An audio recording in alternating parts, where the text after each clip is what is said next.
All right, so here we are. Episode one, the real actual play episode of Kids on Brooms Waller's Academy.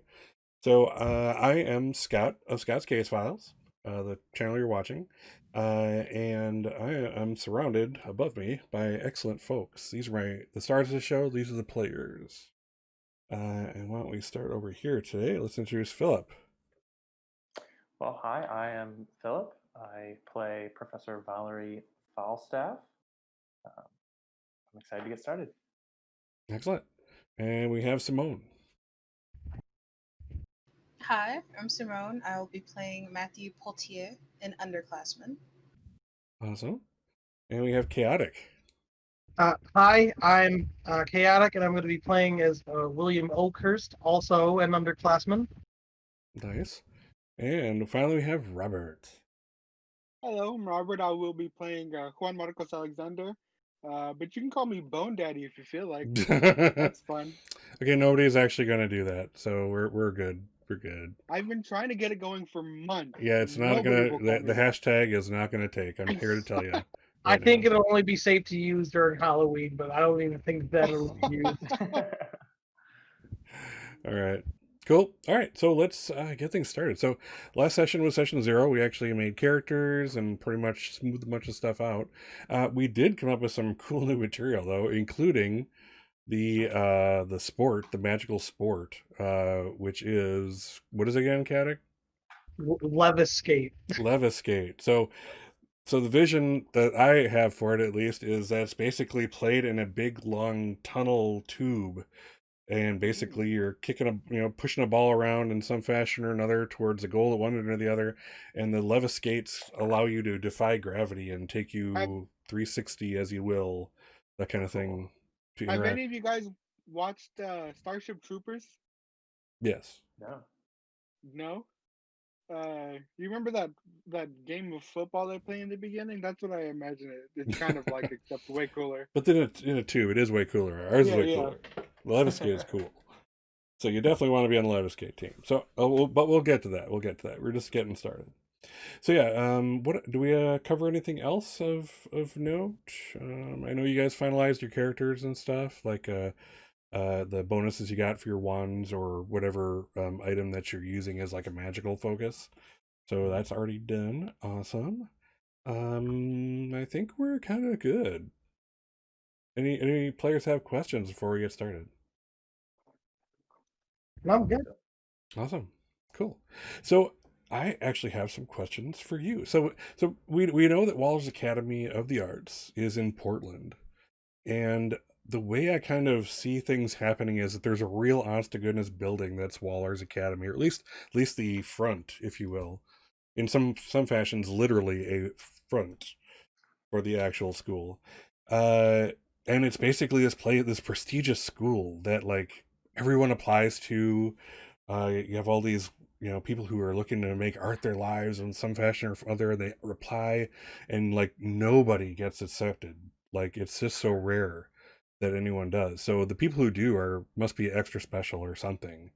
But yeah, for the most part, anyone who applies is pretty much auto rejected, and nobody knows why. And yet they still fill up their classes. It's basically a prep school, a boarding school. It's more than just like a university type setting. It's everything.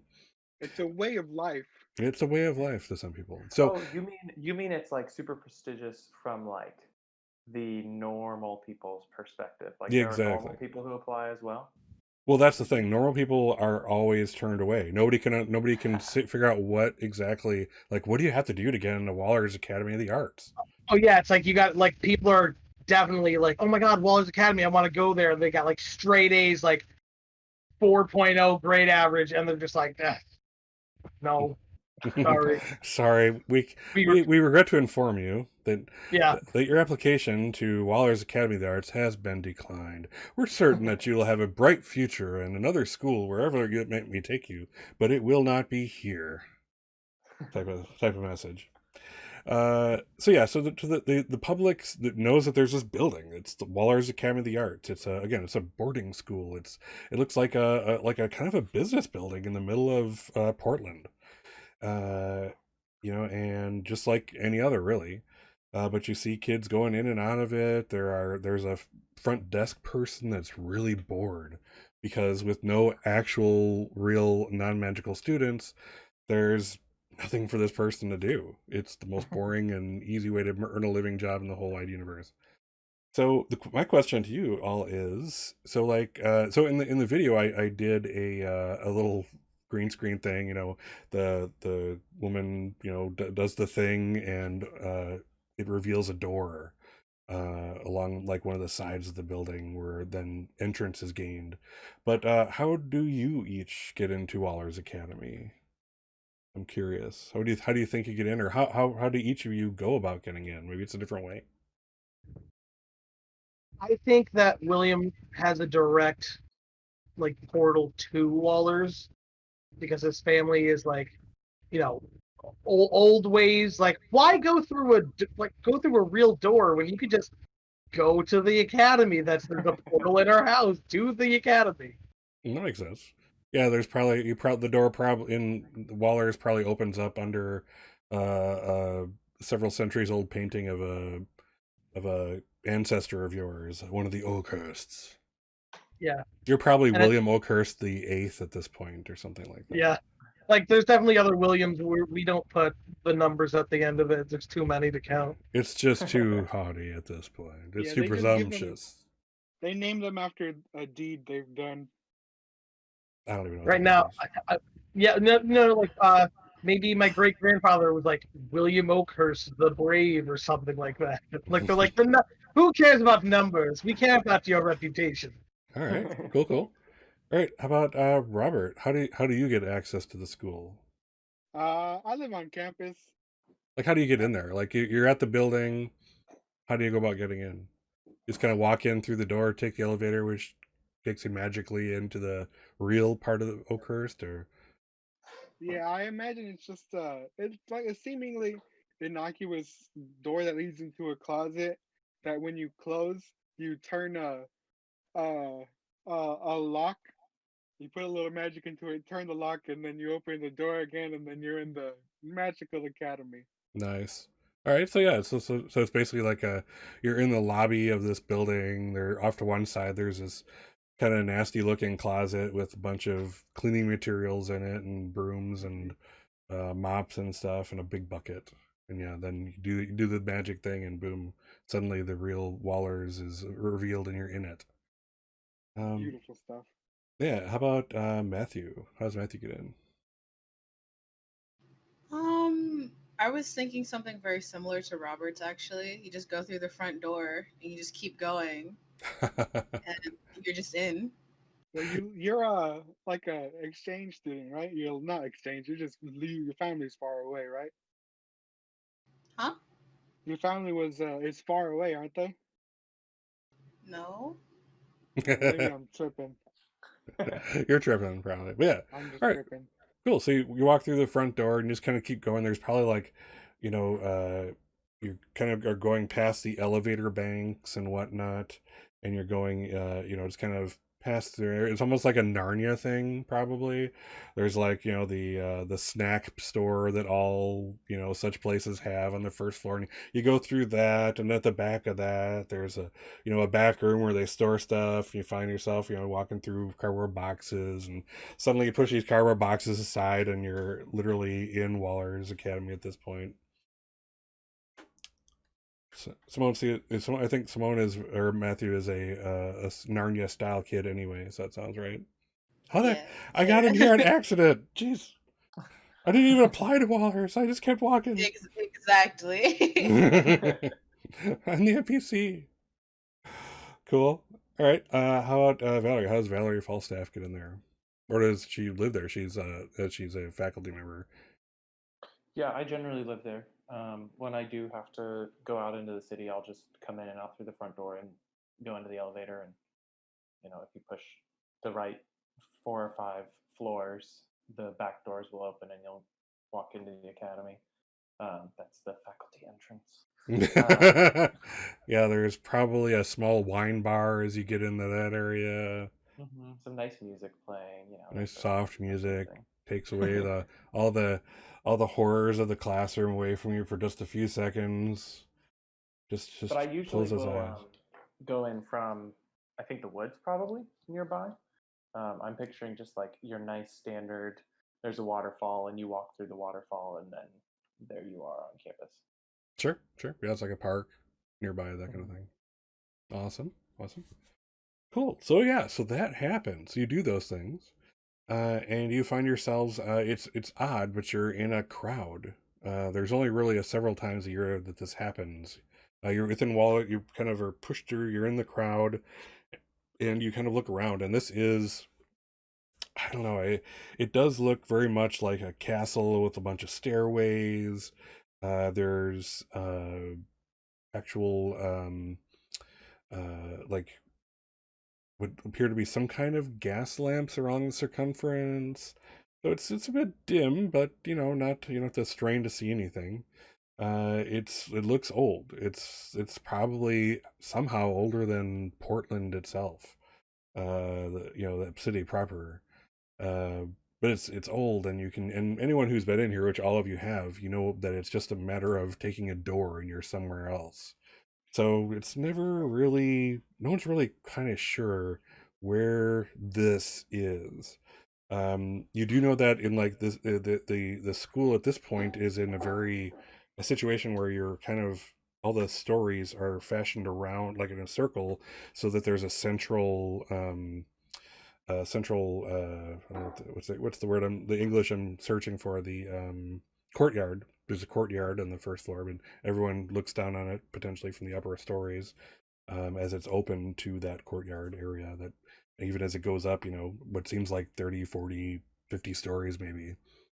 um so people have kind of done some math, because like there's the sun does cross, but it seems like every single time they take the measurements, they do the math of where they are, latitude, longitude, that type of thing. It just changes every day, so no one's really quite sure Cool. where here is, but you're here. Or are you? Are you there? Yes, so you find yourself in a crowd. It's other students, just kind of, everyone's just there to get, kind of the opening speech, and then you'll be taken to your rooms, which you share with one other student. Um, and that's kind of your place for the school year. Um, as you kind of look around, you see a whole bunch of different kinds of people. There is, if there is a melting pot of anywhere, you're in it. It's people from all cultures, and you see, listen to other languages being spoken. There's a lot of, you know, diversity here, but I think this is just the best word. Um, and everyone's kind of looking up. You're kind of in an area where you're all standing at the foot of a large, wide group of stairs. Like the stairs themselves are like 40 feet wide. They're made for large groups to ascend together, or to look majestic, maybe. You're not quite sure what the original intent was, but here you are, and you can view it as you like. So yeah, you're looking up, and it doesn't take very long before uh, you see a group of individuals come towards the top of the stairs, including Professor Falstaff, one of your professors. It looks like the various teachers at Waller's, as well as Headmistress Megan Waller, is up there. So, and she's approaching, because you've gotten kind of used to the warning signs of Waller's approach. And it's this tingling in the back of your head. It's literally like if someone was to bang on a tuning fork and put it near the back of your head, what that would feel like. The the hairs rise on the back of your neck, and it's actually from her staff, which is her focus, her magical focus. And every time she walks with it, she steps forward and it bangs on the ground. There's a crystal on the underside of it, that causes this kind of it's a burst of magic you're feeling. This very lightest magic there could be, but it's there, and that's what's causing this sensation in you. And it always lets you know when she's around up 20, 30 feet away from you, and the intensity gets more and more as she approaches. And we all know that one of the reasons that this is the case is she is blind. This is her way to kind of make her way through the world. And she senses the same thing you do, and kind of it's almost like a bat's echolocation, but with magic. She's like Daredevil. But yeah, so she kind of gets to the front and center of the area and gives the staff one final slam, and then suddenly everyone's silent. The various faculty is gathered on either side of her. Just whole bunches of different people. Some faces are new to you who've already been here, which is I think all of you. Others are been here for centuries. Nobody's known a class to happen without them, and we'll get to those later. We'll actually, I'm going to have you help me create some of them. So there we are. She waits for everyone to die down. Everybody's talking, about what the school year is going to be like, what teachers they hope to get, etc., etc. And as things die down on that last staff strike, she kind of raises her head so that she's looking kind of not parallel to the ground anymore. It's almost like she's looking up a little bit. If in fact she gazes. And she opens, welcome to the Waller's Academy of the Arts, the prestigious school of magic. That's on the brochure, at least, she says, and she kind of gives her laugh. That's her opening icebreaker. Like, I offer you some of the finest teachers that the magical world has to offer, and they stand beside me, and I am honored to be here. And you should be honored to be their students. If you study hard, have some talent, and apply yourselves, you too may stand up here with me one day, and I hope you do. There are a few more noble professions than teaching, and I hope you recognize that. We will, of course, begin with the opening protection ceremony, but I'll have you get situated first in your rooms, and then we'll gather. You'll be gathered in groups, as always, under your mentor, who you are already aware of. And I ask that you work with them. We'll be assigning parts of this ritual, and we'll get to it. You know the drill. And she slams her staff on the ground one more time, and it's like a larger kind of magic boom under your skin. And to your rooms. Get unpacked. Meet back with your mentors. And may we have a glorious 2025 school year. And with that, she turns around and goes from whence she came. And that leaves all of you to go to your rooms. As I said, all students live with one other student. Instructors have their own rooms, and they're about twice as large as a student's room. Also, there's room for a workbench. There's room for some other things, storage. Faculty, they have baggage in more than one fashion, so you have to have some place to unload it. The students, not so much. So, but first question, since it's would Juan Alexander and William be bunking together, or do you want separate bunkmates? I think it'd be funny if they did, because they're sort of friends but also rivals. Oh, that's right. As we learned from That'd be session great, 0. Yeah.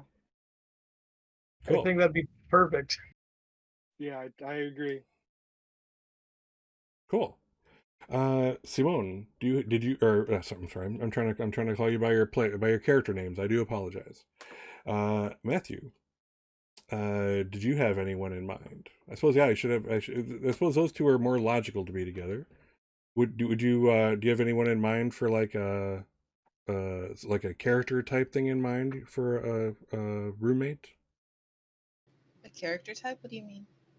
Or I suppose I can actually. Would you mind if I assigned you a roommate? Not at all. All right. So your roommate is. Let's call her. Let's call him. I'm sorry.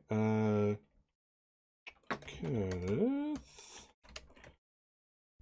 Strong. Kenneth Strong. So, Sorry. what's that?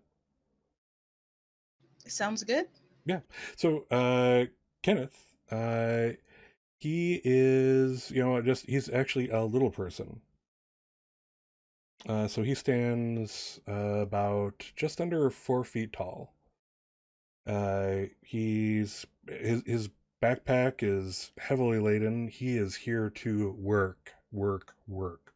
And as he kind of pops in, so do you, out of curiosity, does Matthew has Matthew chosen the loft or the bunk bed style of room for this boarding? Loft, definitely. Excellent.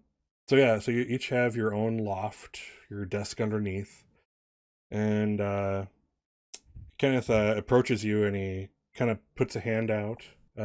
He kind of looks like he's kind of he's just under 4 feet tall. He has he's very clean cut in every fashion, and but he has that kind of disarming look that look that somebody gives you that tells you that they're not an enemy, and he gives you that, and he kind of puts his hand out and says, "You must be Matthew. Good to meet you." Nice to meet you too. You must be Kenneth. Oh, I am. I'm sorry. I forget myself. Yes, Kenneth Strong. Uh, I usually kind of try to break the ice. I mean, I'm a little person. That's what I like to be called. And I usually start off with I hope it's okay if I have the bottom bunk or whatever, but that's not necessary here. So I'm just looking forward to a great year with you, and I'm here to study like hard. I have high hopes for a career. I really would like Miss Waller said, to be up on up on those stairs one day as an instructor here. So that's kind of my thing. So I mean, I'm always been a good student. I don't know about you, but I'm here to help you too if you'd like. And if I need help, I hope I can ask you too. Yeah, I feel the same way. I'm honestly just trying to get through this. By no means would I be, uh, you know, inhibiting your studying because I might be right along with you studying myself. I tend to keep to myself anyway. Oh, excellent. So, I mean, I just want to be a good roommate too. I don't want to do that whole, I've been here before. This is my first year, and you suddenly have these roommates who are trying to establish roommate rules and that kind of thing. And I think that's just a little too much. I mean, as long as we're good to each other and have some respect, right? We're fine. Exactly. Yeah. Yeah, he's about, I would say he's about 14 or 15, by the way. Okay. Cool. So yeah, so you guys start unpacking. He has you some books from the year before, which you may also, and it looks like he actually does use a wand as his thing, which he kind of has tucked in his belt. Um, his familiar is a ferret, which kind of suddenly pops out of the top corner of his backpack. You know how the kind of it's like that burlap thing that's kind of belted down. This thing kind of pops the head out and looks around, and no sooner does he put the thing down that the ferret pops out and starts cruising around the room a little bit. He's like, "This is Teague, and he's really well trained. He just wants to explore the room real quick, and then I'll put him over here. He likes being in his little cage area." And Uh, he goes bathroom in there too, so don't worry about that. just wondering, what do you feed him? Oh, well, nothing live or anything like that. It's kibble mostly. He's a domesticated ferret. So yeah, just some kibble. Little this it's this little this oil that they like too. It's kind of like a treat. But yeah, so I give him that too sometimes. Okay, just wondering because my familiar is an insect and I wouldn't want any confusion or mishaps or anything like that. No, oh my goodness, absolutely not. I mean, in fact, can I meet your familiar? Of course. And Matthew will just under his bed above his desk, reach his hand up and just pull out a spider that's like the size of his hand, and you can see the like glint in the air of the silk that it left Ooh. behind when he pulled it. He's like, "This is my sweetheart. I don't have a name for her yet, but I'm sure she'll tell me when she's comfortable with it." So yeah, so Kenneth is. You can tell right away that Kenneth was surprised that there was a freaking hand-sized spider now in the room that you wanted there. But he quickly kind of composes himself, and he kind of takes Teague, kind of holds the body, um, kind of kind of holds the head, the area right below the head, and kind of supports the body, and goes, "Okay, Teague. So doesn't have a name yet, but this is your new friend." And he kind of lets Teague kind of get close, but not too close, where you can see Teague's like little nostrils kind of flaring, get an idea of the scent. And we don't eat friends, right? And he kind of looks, moves Teague around so Teague can look him right in the eyes. And it's weird, but there is an almost imperceptible like nod. Whether or not Kenneth like subconsciously made that happen, we don't know. Or maybe Teague is just really smart. Who knows? Uh, Who knows? but he's like, all right, so Teague is good about this. Your little friend is safe. In Thank fact, you so much. yeah. In fact, if anything was to endanger your friend, Teague would certainly be on the defensive for them. So, Thank you, Teague. I do appreciate that. so he puts Teague, off to the side. There's actually a cage waiting, and does have like a little, water pans, food thing, and what looks like, a litter box type of thing. That's one side of it. They apparently use litter boxes. They do. Spoiler alert. So They also steal things, so they also steal things. Yes, they're little thieves. So yeah, he puts them in there, and he Kenneth turns to you. He's like, "I think we're off to a great start, and I'm really looking amazing. forward to this year." I hope everything goes well. Yeah. How can it not? And with that, Oh the no. scene is cut. So if this was a TV show, we would now, just as he says that, there's a swipe across the screen, and we find ourselves in Falstaff's room. Great. What is Okay. Valerie Well, doing? I already moved in like a couple weeks ago from the vacation. I mean, I hardly really moved out. I mostly just went on trips and left my stuff in. So I'm mostly just kind of meticulously tidying up. I have a big bookshelf, and I'm kind of making sure that all the books are like the right proportion next to one another. And um, my Robin pet, not pet, familiar, sorry, um, who is named America, um, is kind of perched on the back of the seat by the desk. And I have the window open because it's still nice enough that it doesn't bother me. I can kind of feel a little bit of tingling in the air like it might rain. Um, Not really anything super interesting. I have my little bracelets that Juan Marcos Alexander gave me last year, that I am kind of using to dust things off with magic as I'm kind of tidying up and making sure that it's all spruced up and ready to go, because I don't like my workspace to be messy before I start teaching classes. Sure. Awesome. Cool. So like, do you have any weird artifacts, any artifacts of note that you've accumulated through the years? Uh, yes, I have a I have like my theory is that it's a time traveler's watch, but it's like a pocket sundial where it's Ooh, like made out of stone and you can open it up and like it pops out and then like the sundial kind of like slowly rotates throughout the day. So it's not necessarily very good at keeping time, but it's a neat curiosity that I like to carry with me, very or cool. else leave on my desk when I'm working. Nice, nice, awesome, cool. So like, who's your next door neighbor? What teacher lives next door? Ooh,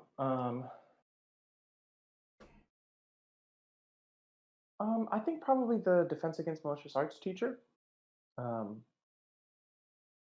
do I just make up who that is, Please do. or do? Hit me with your Okay. best shot, Valerie Falstaff. Are you Okay. Cool. ready? Well, maybe it's Professor Coops, and he is kind of older and balding and has like I'm one of the few people who knows that he wears really thick glasses because he has like magical contact lenses that he wears. But when he's in his office, he takes them out because they really hurt his eyes. So he's kind of short. So one of the few guys that I am taller than. And yeah, we get on amiably, besides when he decides to turn on really loud music at night. Excellent, cool. All right. So yeah, so Professor Falstaff is already settled in and we're kind of ready to go. Um, so let's pan. We're kind of the at this point the if this again is a TV show, the camera would kind of you see it kind of backing out Falstaff's door and the door closing after it, and then kind of backing away into blackness, and then when it kind of refocuses, we find ourselves in the room of Alexander and Oakhurst. What's going on there? I think so the way that I mean William doesn't carry his luggage. It merely floats beside him. He doesn't have the time to put energy into carrying his stuff. So so all his clothes are going in the dresser by themselves. The it floated to his top bunk. Everything floated to where it needed to be. Now he's merely just getting ready for his day. Just sort of like being slightly angry that he was bunked with Juan because he's just like, oh, this guy. Like, why do That of all guy. the people I had to be with him? But also like, at least I have, it's not with some random stranger that I don't even know. I know him, but at least it's not like some person. And Juan Marcos he's actually got a little radio going beside him while he's putting or folding all of his clothes into like the dressers around his bed, and he's just jamming out singing, and he turns to William. He's like, "Oh yeah, ¿qué tal, William? You feeling good?" If you could turn it down just a little bit, that'd be. Yeah, I'm very excited too. It's gonna be good having you as my roommate. I don't know a lot of other people that I would want. You're honestly pretty good at Magic Man. Thank you. I try to be. It's sort of my family's good at magic. Well, what can I say? Yeah, yeah. Hey, listen. So I like to get up really early, and I get a bit of a workout, and I get a little bit of a dancing going in the morning. So I'm just gonna be a little.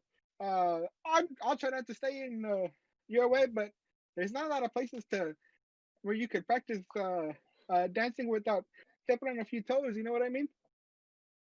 Like when you say that, it just like if the camera just like slowly just goes to his face, where he just like when you're like, oh, in the morning I like to get up early and dance. He just just Hey, like listen. My snake, he likes to he just seeks a lot of warmth and sometimes when I'm not around, he'll just kind of slip around wherever. Don't be freaked out, man. He might find him in your bed every now and then. Okay, just don't worry about it. I did not see this coming, but that's awesome. Yeah. Well, hopefully my familiar is going to make sure that doesn't happen. And Yeah, no, you listen, see, man. He's harmless. He's only got well, most of his poison is gone. I mean, it's hard to take poison out of a snake because it just keeps coming back, but most of it's gone. you see, like the look on his face is just like, oh my god, what is wrong with this guy? You just see like, out of like his hood, like while he's sitting on his bed, like a little tiny like black draconic like head pops out and just like looking around, just like for any sort of danger, like what's going on here. And then when he Hey, man. realizes there's absolutely nothing, he just sneaks back in. Hey, do you want to get some food later after this? After we put everything away? Yeah, I Did you lose somebody? oh no, I saddened him. Well, when he comes, the answer would be he'd be like, I guess. There we go. William is just like thinking like I got nothing better to do, so he's just like I guess so. We'll see if we can find Matthew on the way out, huh? Who? Matthew, you know our Oh, classmate. the one who sits in the background. Yes. Yeah, him. What is Yeah. just for everyone else's sake? What is William's familiar? Oh, it's a little tiny like pseudo dragon, like a little tiny black dragon that just sits with him at all times, never leaves. Would probably never hurt a fly, but always looks like he's looking for some sort of thing to attack. Everything's a danger to my to like my master. I must protect it. Nice. Does it have a name? Oh, it's his name is Rune, Rune. Ooh. Ooh, nice. Cool. And he's got like purplish eyes. Like it's not like fully purple, but there's like a tint to it. That's about it. Awesome. So with everyone getting settled and kind of getting ready for the next part, I'm gonna do the intro movie real quick before I forget to do so. Give me a moment, and then we'll get into things and explore Waller's Academy of the Arts that nobody can get into for some weird reason.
Cool. All right, we're back. So yeah, so everyone's settled in their rooms. Everybody's ready to go, and as ordered by Headmistress Waller, you find yourself back in the same area you started out in. This time, you see more. Things are more kind of cohesive. You three are, of course, are under the mentorship of Professor Falstaff. So there you are gathered with her. And now Falstaff stands like with the on the student level of the stairway with his mentorees. Is that the correct word? What is mentoree, mentee? I don't know what the heck. Mentees. Mentee. Mentees as opposed to mentats. That's another game, another universe. So yes, like Falstaff, the other various professors are standing down there with mentees, and everybody's kind of in grouped together. Everything's looking more cohesive. I mean, even the kind of loud troublemakers are kind of now silent and orderly, since they're literally under the watchful eye directly of their mentor, and who is one of the teachers at Waller's Academy. So things are a bit more quiet, subdued, organized looking. There you can see there's cohesive groups of mentor and mentorees forming, and Waller kind of is standing at the top with their staff and waiting.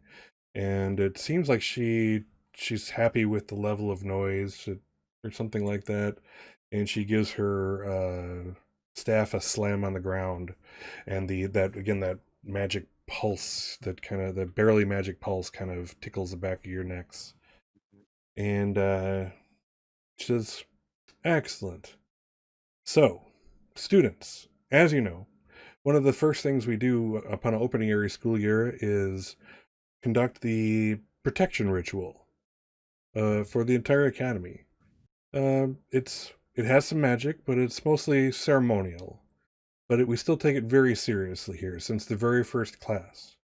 Now, each of your mentors has found the place that you'll be going to get your part of the ritual. And, Dr. Falstaff will already know all this, of course. So you have until sundown to bring back your ingredient for the ritual. Now, we've never had a perfect ritual. Not every group is returned with their item. But every year we hope that we get there. It's a metaphor for your student life to always strive for excellence.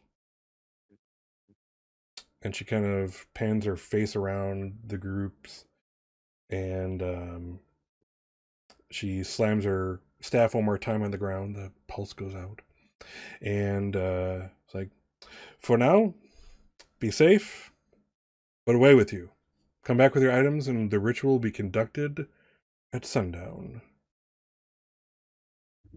Now, Professor Falstaff, using your divination skills, each mentor actually figures out where your specific group's item is. Cool. And in doing, as in Falstaff doing your own divination, came to the conclusion that what you're looking for is a rock. But it's not just any rock. It's quite a special and specific, actually, group of rocks. 4 of them, in fact. And this rock is to be found at the temple of Sengen Sama, a goddess from known years ago that, in theory, protects the mountain of Mount Fujiyama. So there is a door that will take you part of the way up the mountain, but from there it's up to you and your students to get to the top and each take a stone from the temple. So what you're telling me Okay. is that we're just going up to find a bunch of pebbles? That doesn't seem very wizardy. Wizardy. Well, as you'll see in class this semester, even the smallest thing in the grand scheme of the world makes up a very important junction in the net of relationships between the future and the past, between power and weakness, between protection and destruction. So these pebbles are a very important component, just as you are a very important component in the school, just as each of us are ourselves part of the protection ritual. Are you telling me you're chickening it out? No, what? No, of You course. afraid to get some Devil Scout on? No, of course. I know that I'm an important part of the school. Like, why wouldn't I be? I'm William Oaken. It's just, of course, I am the greatest. And why would I chicken out on something so trivial? He's just like Looks a looking little like scared I. now. What you see as fear is merely pride. And already Matthew's already kind of blending into the Might other make some students memes with behind all of us in him. one. It's All I see is Matthew. If you've ever seen that meme where the person puts like the peace sign up and just disappears, that's what I see Matthew doing. Be like, all right, I'm out. but yeah, once you focus on him again, suddenly okay, there's Matthew. Are there other students in the group, or Nope. is it This like I is don't know what the proportion of professors to students is? it's actually it's staff members. So each staff member is actually responsible as opposed to just literal teachers. But there's enough cool. where there are no, there's enough, and some people actually do come just for this ritual as a note. But yeah, Oh, it's neat. just you. You'd have just your 3 mentees. Ooh, are you talking about some like what are those people that alumni? Sure, alumni Oh, neat. That's cool. coming and joining in on the first day ritual, etc., etc. One question: are we to be dressing warm for this? I wouldn't want to go onto a mountain and freeze to death. That'd be such a stupid way to go, especially for someone of my. You can't use your magic Again, to warm yourself? Does your magic stay your hand? Oh. listen, my magic is not. Why waste that on such trivial things when I have clothes to do just that? Yes, you've got such small reserves. It'd be like a little. It'd be too much for you. I understand. Excuse me, who are you again? Yes, you are no one. Juan Marcos Alexander, yes, very good friend of Oh yours. my god! Oh my god! I've never played like the ass character, and it's so fun. It's fun, isn't it? Yes. Enjoy it. I'm just Enjoy it. pulling the haughty cord, just like yes. All right. What's Matthew doing? Come on, William. I know that you're rooming together. Yeah, it's gonna be interesting to say the least. Hey Matthew, who did you get as a roommate? Oh, I got this guy named Kenneth. Never met him before, but he seems cool. Kenneth. Is that the one with the eye patch? Not. No, I don't know. I don't think What so. about the one with the braided hair and the bones? No, no. The The little one with the one. cane and the limp. The little one. The I little one. think I've heard of. I've heard his family is very, very. They're they have they're great with magic. I've heard they are wonderful. It must be so odd to be in his presence. It must be great. I've only heard of him. I haven't met Kenneth. I heard he's a great guy. But he. Why don't you go I mean, marry him? he's fine. Oh my If god! you if you'd like to meet him, you can come over to our room. I don't think he'd mind much. Oh, does he know how to dance? I have no idea. It's a good question to ask. That's a good question to ask. The scene is yours, Doctor or Professor Falstaff. Oh, right. I'm a faculty member. I have to take charge. Yep. That is You not fool! my forte. Sucker. All right. It's Well, okay. yeah. Well, one quick thing. Did y'all are remembering that my pronouns are she, her, right? Yeah. Professor Falstaff. Okay, cool. Sweet. So to answer your question, Mr. Oakhurst, we will not be getting our clothes. We will be going now. because time is a wasting, and we want to be as flexible as possible for interacting with the mountain. And I wouldn't just assume that it's going to be cold. After all, we are going into a temple. All right. Yeah, you might have. As long as you're okay with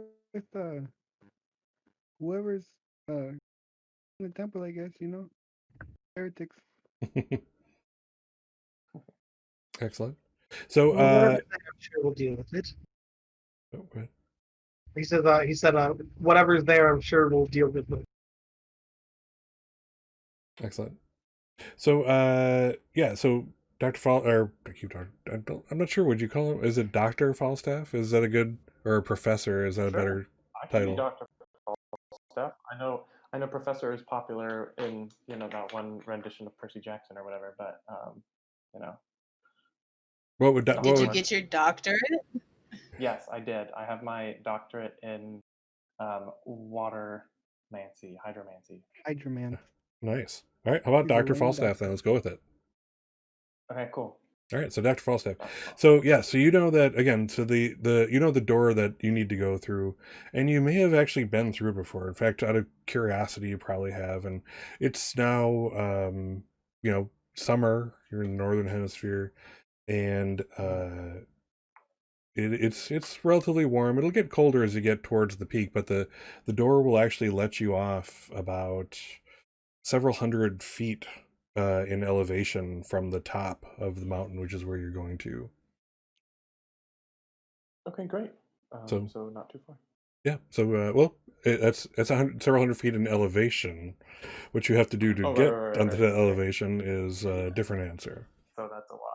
Okay, cool. Well, yeah, let's go to the door. I assume we cross campus to get there. Yeah, you're inside the building. You kind of cross the courtyard. Again, you're in charge of this part of the scene. So go ahead and describe the walk, the door, all the good stuff. Okay, sure. So I will gesture to all of you to come along with me, and then not really check to make sure that you are. Kind of take a laissez-faire approach and assume that you're doing what you're supposed to be doing, and if you get in trouble, well, you'll get in trouble, and you know that. Professional standards. So we kind of cross and go up the big, magnificent stairs, and then are on some sort of terrace thing. And at the end of the terrace, there's a nice two poles, kind of like Greco-Roman architecture style, pretty out of place with the rest of the architecture. And that's our door. So this is when I stop and check to make sure that y'all are all with me. Juan Marcos. I am. Anyone? He's doing a little dance on his way over, but he's right behind you. Does Matthew always kind of do a little extra to make sure people notice that he's there? No. It's better just to fade into the background. Which is always difficult when there are only three of you. Okay, great. It's a skill. Prepare yourselves, and in we go. Or out. Yes, whichever way you look at it. The last one in has piss in their bones. I always think of. Before you open, Juan Marcos Alexander says, "Last one in has piss in their bones." Did you say piss in their bones? Yeah. Piss in their bones. Piss in the bones. like a scaredy cat. Or like you're a rotten egg. Cool. If you said rotten egg, I'd be like, yeah, I know that, but I've never ever heard anyone be like, yeah, he's scared. He's got piss in his butt. I've heard of it before. Cool. All right, you guys go through. Who knows? I have already stepped through the door while they are quarreling with one another. because William always has to prove that he is the best. He fucking he runs in runs like bam, like I'm going in first. I ain't got piss in my bones. Juan is gonna try and trip him real quick as he goes in. Wouldn't that prove that you have piss in your bones because you're not trying to go in first? Well, if you're on the floor, it should be easy for me to just take that step. You know what I mean? I mean, you can try, but who's to say I won't stop you? If you guys want to go for it, I can have you guys do a roll off for it. Oh yeah, I'd love a roll off right now. Do it, yes. All right. I'm picturing Matthew just walking around them and going through the door. Exactly. While Yeah, they're- totally Don't unimpeded. hold me like that. Here's the funny thing about like this group is that there's like the buffer, like Matthew's the buffer between us, and we're just like two egos, just like fighting at it, just Yeah. like. All right. So this is our first real roll of the game. And it's a stat roll, stat check. And so let's see. So it's going to be you're both basically going to roll flight. This is a kind of a move thing. You're both trying to, scooch the other one, so you can get through the door, and then they're last, that kind of thing. So I'll basically have you both roll your flight, which is again movement, your physical movement, and when it comes to magic, it also has to do with other movement type of things with the magic, with spellcasting and that kind of thing. So who wants to go first? I think it'd be Juan Marcos should go first because he's the one trying to trip me up. That's fair. All right, Ron Marcos, go ahead and roll your flight stat. I didn't mean to do that. Well, I failed anyway. I was trying to have it set, but I definitely failed. That was Yeah, I'm not rolling anything. that wasn't I'm intentional. clicking the button and the roll isn't coming. No, you click on it, and then there should be a box that comes up. Oh, If you there had- is. Wow. Yeah, What I a didn't mean to. dummy. I didn't mean to What click. are you trying to roll over? Got it. Trying to trip each other up, but I failed. Yeah. All right. 4. So I tripped you so hard. So, all right. So unlike some other games, Kids on Brooms does not provide all the the charts and stuff like as for public dissemination. So I won't put like the charts out here, which makes things a little bit more difficult, but that's okay. So the whole idea here is basically in order to do your rolls. If you kind of look, if you highlight, if you put your mouse over the actual roll result, you'll see what it rolled. So we can see, for example, from William Oakhurst's roll, you rolled a 1d8. I roll it now. Yeah, +1, +0. So +1, I'm assuming was for like a stat modification. And the 1d8 is exploding, which means had this rolled an 8, it would have automatically re-rolled itself, and it would keep doing so until either 8s ran out or it already beat the score needed for a specific check. Now this is an opposed check, so I'm just so basically the result of it is determined by the difference. So if we go, I'm going to go to actually something you can't see because again, this is I don't want to publish something that they don't want me to publish. So the difference between your rolls was 1 to 4. So let's just see. Sorry, give me a second to kind of move around here. All right, so it was 1 to 4 greater. So let's call it. So this task where success is likely for all. So running back to okay. So this is basically the result is not spectacular. Juan Marcos does succeed, but it's only by the slimmest of margins that it actually happens. So yeah, so Juan Marcos kind of. Well, actually, since Juan Marcos succeeded, why don't you get to describe a little of what happened? So why don't you describe?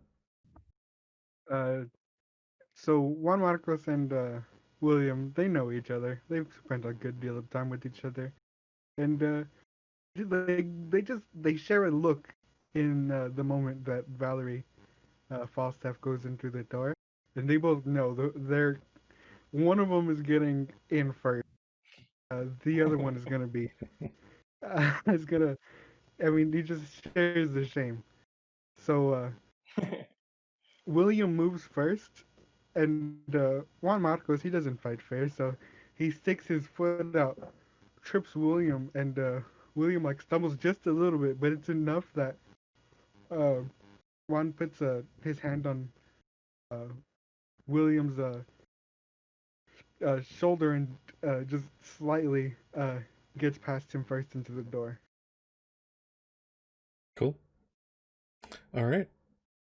So yeah. So and so next thing you know, apparently, Juan Marcos is not the one with piss in his bones. So that's great.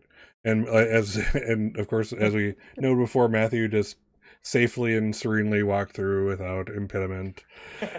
Yeah, if that, I mean, in any case, despite what Juan said, I have a feeling that both Juan and I both had piss in our bones because Matthew was the first one. Cool. So Matthew, you have as they're kind of doing their scuffle, they probably as teens do, even after they get in, they're kind of still kind of mini brawling, to kind of toss each other around just a little bit. So that gives Matthew a few seconds with Dr. Falstaff. So what do you guys talk about? What do both of you talk about?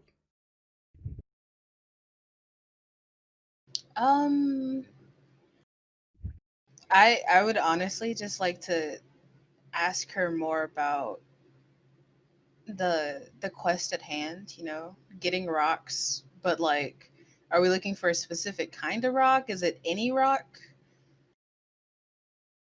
So I'll step in just enough to give Dr. Falstaff the information they need.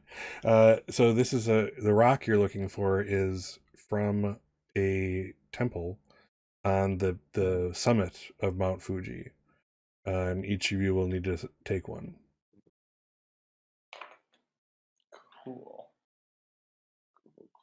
So as you all step through the door and the door closes behind you, you do feel chillier, but it's again this is summer, but you're still up on a mountain. You're like so the actual mountain itself is almost just over 12,000 feet high. So you're all just a couple hundred feet from the in elevation from the summit. So there's not snow where you're at. In fact, a lot of the area around you is muddy. There are plants and I'll say even trees here, I believe, and they're doing what trees do. They're trying to grow leaves. There's a whole bunch of foliage on the ground, just kind of like in a desert, where there's nothing, and then suddenly it rains for just a few minutes, and suddenly everywhere, as far as the eye can see, is emerald green for just a day maybe.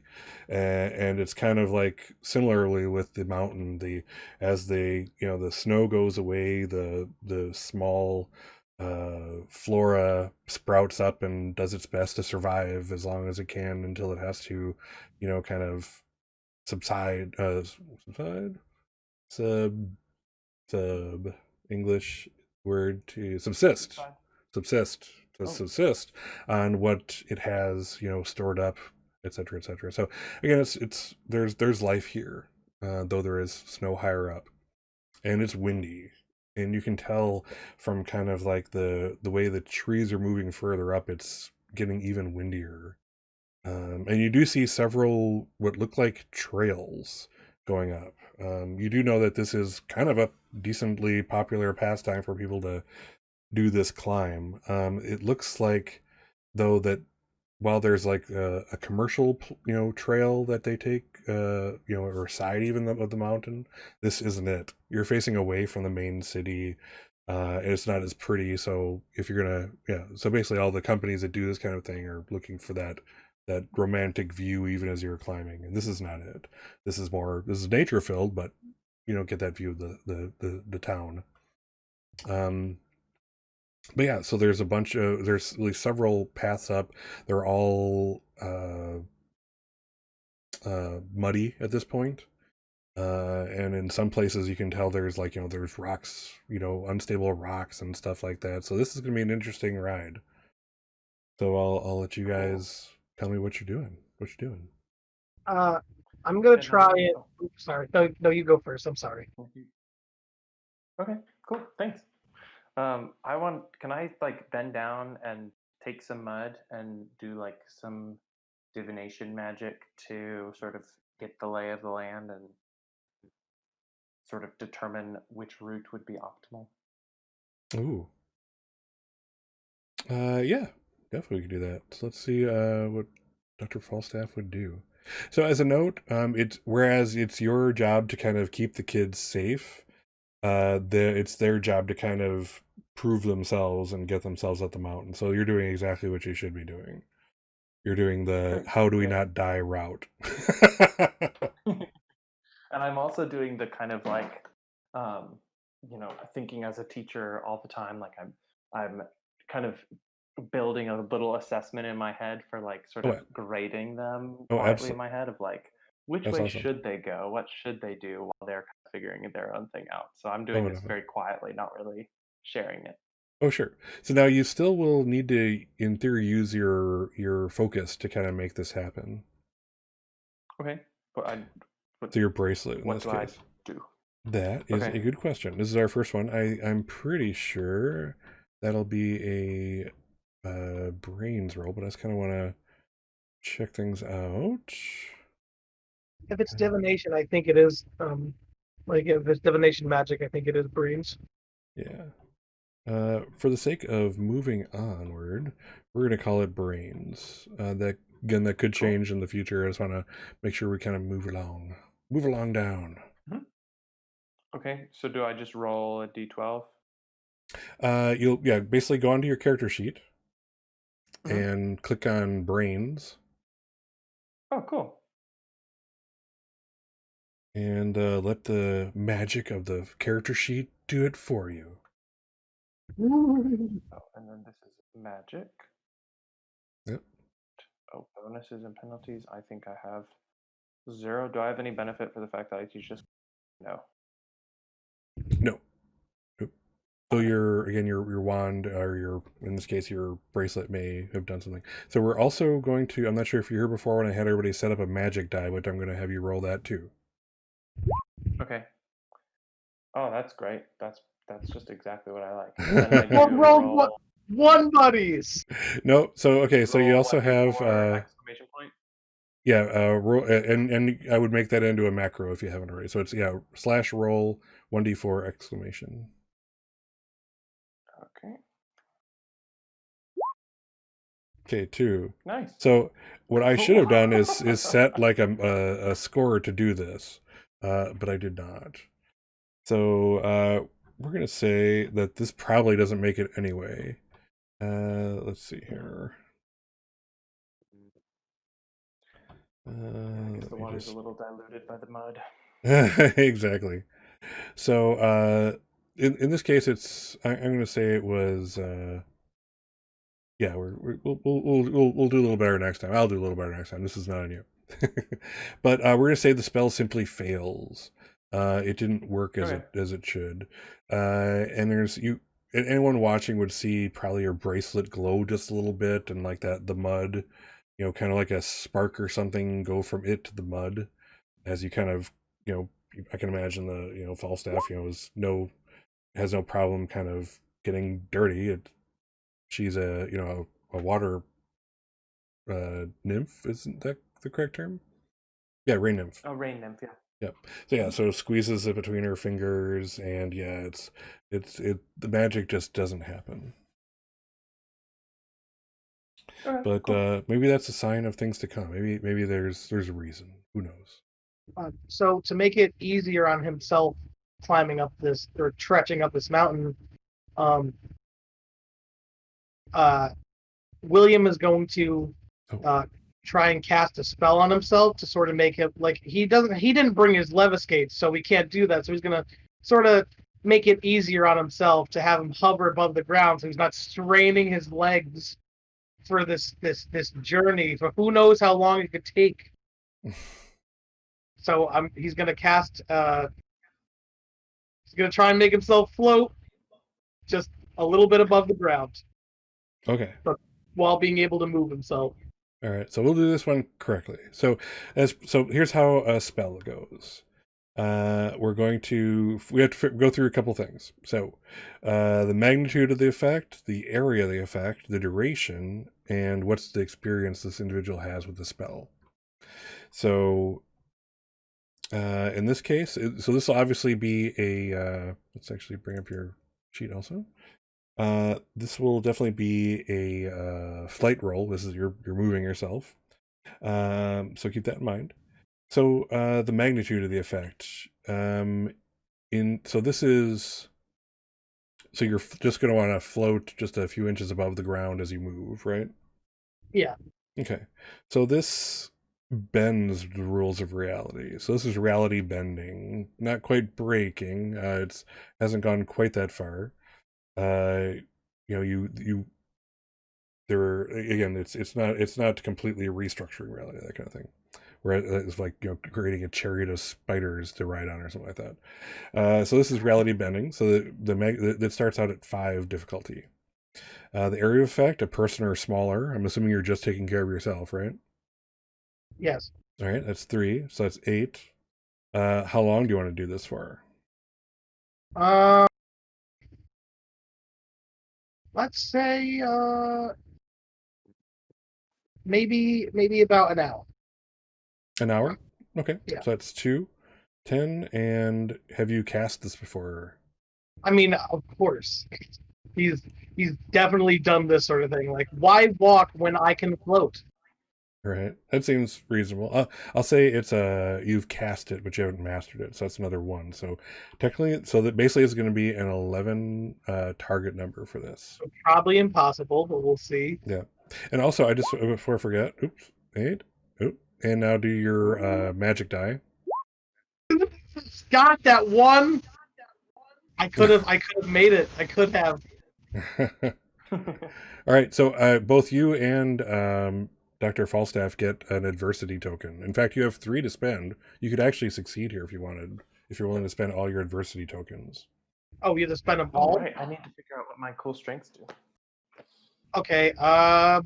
Wait. I have to spend them all though. Yes. Yeah. Each is +1. So actually 9. So no, 2 of them actually. Yeah. So I'll spend. Yeah, I'll spend 2. Okay. So take yourself down to 1 adversity token, and we'll say that the spell works. Whereas Falstaff, you will get an extra adversity token. Question: would easygoing apply to this? It says gain 2 adversity tokens. Fail a check. Is it a check? Yeah. Let's take a double Cool. check it. But yeah, it sounds like that's what it's for. Yeah.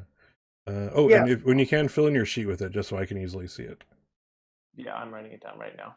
So he takes out this like, it looks like pretty old and gnarled, like it's been weathered down by time, but still somehow is held together. He like takes it out and he just sort of like taps on both of his shoes, and like they gain this like glowing effect, like this golden, shiny, like little tiny light. Not enough to make light, but just enough so that you can see that he just slowly starts levitating off the ground by like maybe like half of a foot, so that he's still like closer to the earth, but he doesn't have to take any steps to move forward. He can just like sort of lean forward and glide ahead. What's that hoverboard thing? Is that what this is? Kind of like a magic hoverboard effect? It's sort of like Kind that, of leaning but into it, or it's sort of like that, but he can't fall over. fair enough. Yeah. Cool. All right. What's Matthew doing? Matthew's fading too far into the background of this scene. Matthew's just gonna trudge through the mud, rather than taking the rocky route. I would say not the only mudded area, but the mud with a bit of the foliage, so that his shoes can get a good grip on it. Awesome. So, and I'm assuming everybody's kind of following suit and going up that path. Sound right? Mm-hmm. Okay. Can I actually use my what did I need to roll in order to mud magic? Your mud magic. Well, let's take a look again. So as we go over the spell, and here's kind of one of the things the system tells you, and it's basically like, I'm going to tell you the difficulty of the spell first, and you can choose whether or not to actually cast it. There's no, you haven't, even by asking me, you have not committed. Okay, So, cool. so just as a note. All right. So the magnitude of the effect. So you're kind of getting a feel for at least the area you're on. I'll say this bends the rules of reality. It's kind of like a sight, kind of thing, but it's not. Again, I hesitate to call it reality breaking at this point. It's definitely reality bending. Right. You're bending your vision. You're bending your senses. So that's 5. So the area of effect is actually massive, a classroom or bigger. So you're already at a 12. Duration, you just want it instantaneous. That's nothing. And I'd be willing to say again, this is something you've cast before. So that's a plus Practice. 1. So that's 13 would be the difficulty to the target number rather to cast this one. Okay, wild. Yeah. Well, I'm not gonna spend an adversity token to reroll the magic die because that's not gonna help me with a 1 that I rolled. Cool. All right. Let's see here. Okay. So yeah. So you guys are. So Juan Marcos. Mhm. Go ahead. So I would like Juan Marcos is gonna reach into his jacket. He's gonna pull out his broom. We had the lever skates, right? Yeah, the lever skates. I didn't bring mine, so that's why I cast the magic. That's right. Okay. Yeah, he's gonna pull out his kids because they're never far from him. I mean, how are you? Also, gonna You do have fly your around backpack. All students and faculty have a backpack, which a broom, if that's your method of travel, can fit in. Yeah. How else is Juan Marcos gonna fly around everywhere with no regard to personal safety or property? Yeah, that stuff. And he's gonna just strap him on and he's gonna actually just gonna fly next to Matthew. Yeah, Dr. Falstaff sees Hey, his you good tenure down there, going man? away real fast.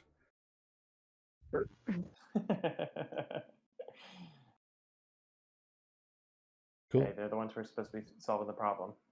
Right, exactly. So yeah, Yes. and Matthew is Juan just Marcos is Matthew's kind of trudging it up there, doing it the old-fashioned way. So excellent. And again, I want you guys to kind of notice how everybody took a totally different tactic here. This is the simplest thing, and yet we have 4 totally different ideas on how to start off with this. That's pretty cool, and that says a lot about the players also, which is neat. So kind of recognize that. Yes, recognize. Oh. So yes, you slowly begin ascending the mountain path. William does notice that there's the wind is such that it is starting to resist him as he kind of does that lean forward to do the thing. While Alexander is also feeling the same thing on the broom.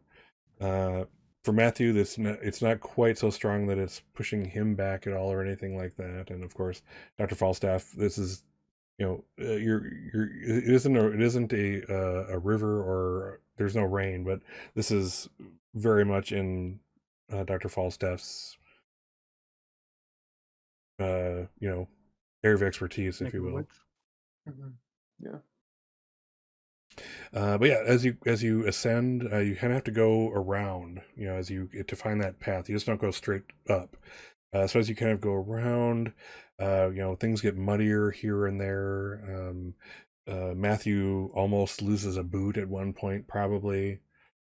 As he sticks in the mud, and there's that suction that kind of hits him right there. And then that's as the other 2 glide by, and that leaves Matthew kind of behind with Dr. Falstaff. What are you 2 doing? I'm gonna try and pry my boot out of the mud.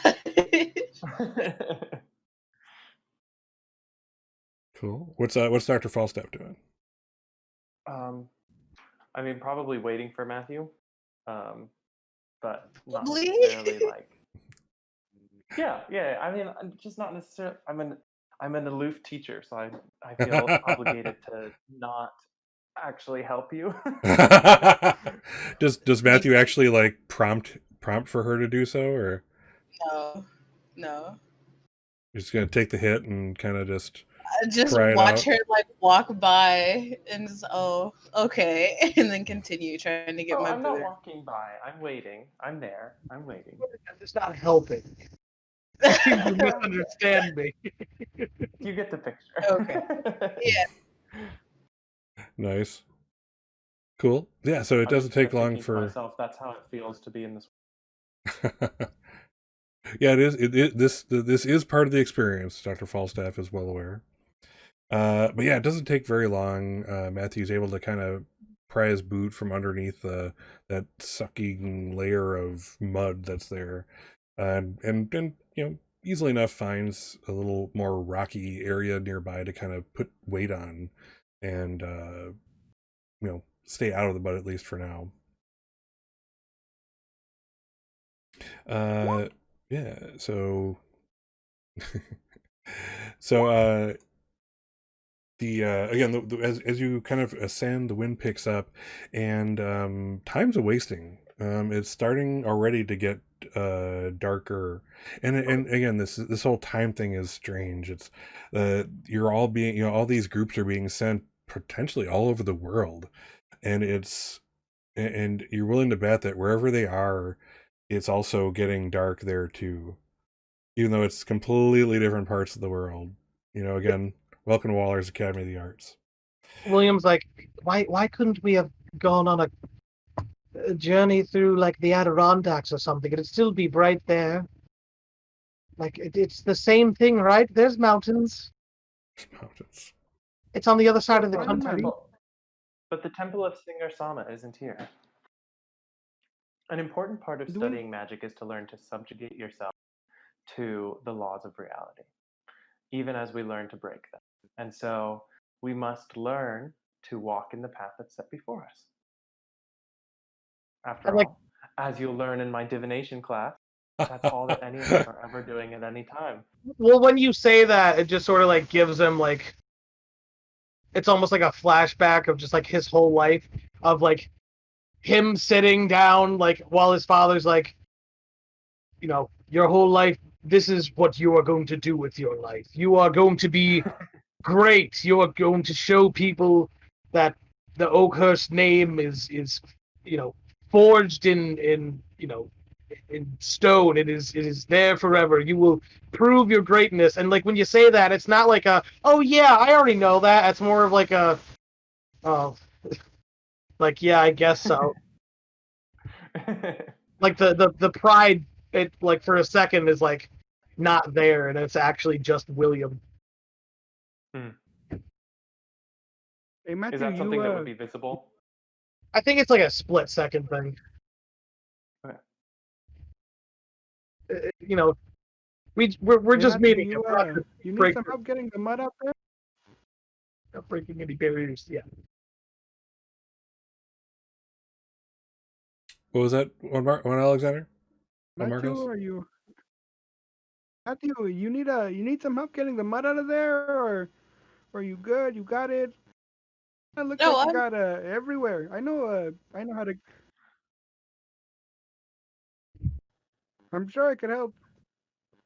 it's fine. It's just like on my toes. It's okay. Your toes and in your pants and your shirt and your ears Under my and your eyes fingernails. and your nose. Yeah. Look, it's really in there. Yeah, it's kind of everywhere. Really. Would you say an hour has passed yet? You sure, man? Certainly. Yeah. So like he's going forward. And he says, "Well, you see, Matthew, casting magic can make your life so much easier. See, and he just goes straight, like feet, not face first, but his feet just go. His nice shoes, just right in the mud. And he's just like, forget everything I just said.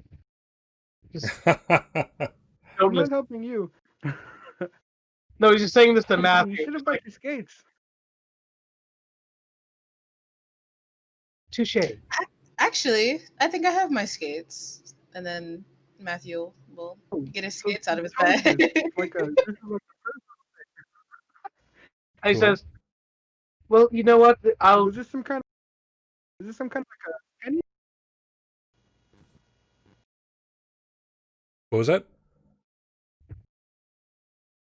Is this some kind of like a penance or like a religious thing? Oh, I think I would have. How many? I should have spent only 2 tokens, but oh no, I didn't have my broom with me. Never mind. Unless I already get the mechanical benefit otherwise. You'd only get the mechanical benefit of the broom on the broom. Okay, I was super confused. I was like, wait a minute, this mechanical benefit says something weird, but forget. Sorry, You're I'm learning. So yeah, you probably fall right into the mud. So You do- face plant right next to Matthew, just as you're kind of talking about the wonders, which is magic, and how to properly use them to make your life easier, etc. Matthew, what are you doing? After seeing William fall and then hearing Juan Marcos talk about, you should have just grabbed your skates, Matthew will suddenly remember, oh, wait, I have my skates. And forget about his muddy shoes and put on his skates. Don't worry, I'll just walk with the teacher. It's quite nice down Oh there. yeah, you usually do. Well, that's gonna be It gets interesting. it gets really squishy in between your toes. I'm sure you'll love it. It doesn't sound nice. So as William is prying himself out of the mud and trying to retain dignity, we're actually at the halfway mark. So let's take our 10-minute break. We'll give William Oakhurst 10 minutes to recover and recuperate. His pride has been damaged. Yes. All right. So you guys take 10. We'll be back and continue up the mountain. Great. Cool. All right, and we're back from break. Cool. So when last we left our intrepid Where do wizards, we break? we broke from the scene. So when last we left our intrepid wizards, adventurers, they were about an hour into their hike. Things are it's getting towards like we're again you're about, I'd say you're about a half 2/3 there, 2/3. But it's starting to get dark. You're getting towards the darkness. It's definitely not. You definitely aren't. Within minutes of your you know your deadline or anything like that. But you have an hour or two tops. Nice. And so yes, we left William. William was kind of getting all the mud off himself. Juan Marcos was kind of cruising around on the broom. Matthew got the idea to put on the Levis skates. Is Matthew on the Levis skate team, by the way, or a Levis skate team?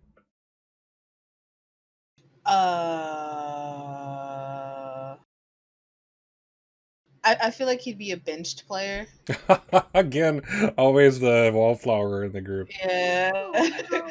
Oh goodness, Is there anything you like the forefront of? No. that would defeat the entire Being purpose in of the the back. character. So that's spoiler alert. That will play into some future episode. Oh, okay. Yeah. You So would take our character flaws against us? What a madman! yeah, yep. I will use everything I can against you in a game of Kids on Brooms. Kind of like a Cordola, you have the right to remain silent. So anyway, yes. So and Like Dr. a creature in the Falstaff night? is probably kind of observing all of their reactions, all their ways of dealing with everything from, a distance of a few feet away. I'm assuming that kind of thing.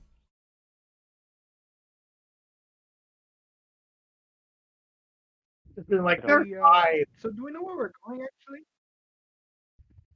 Yeah, up. Up. Yeah. Up. Yeah, I mean, I'm just assuming it's at the top of the mountain, but I mean, it might not be, you know?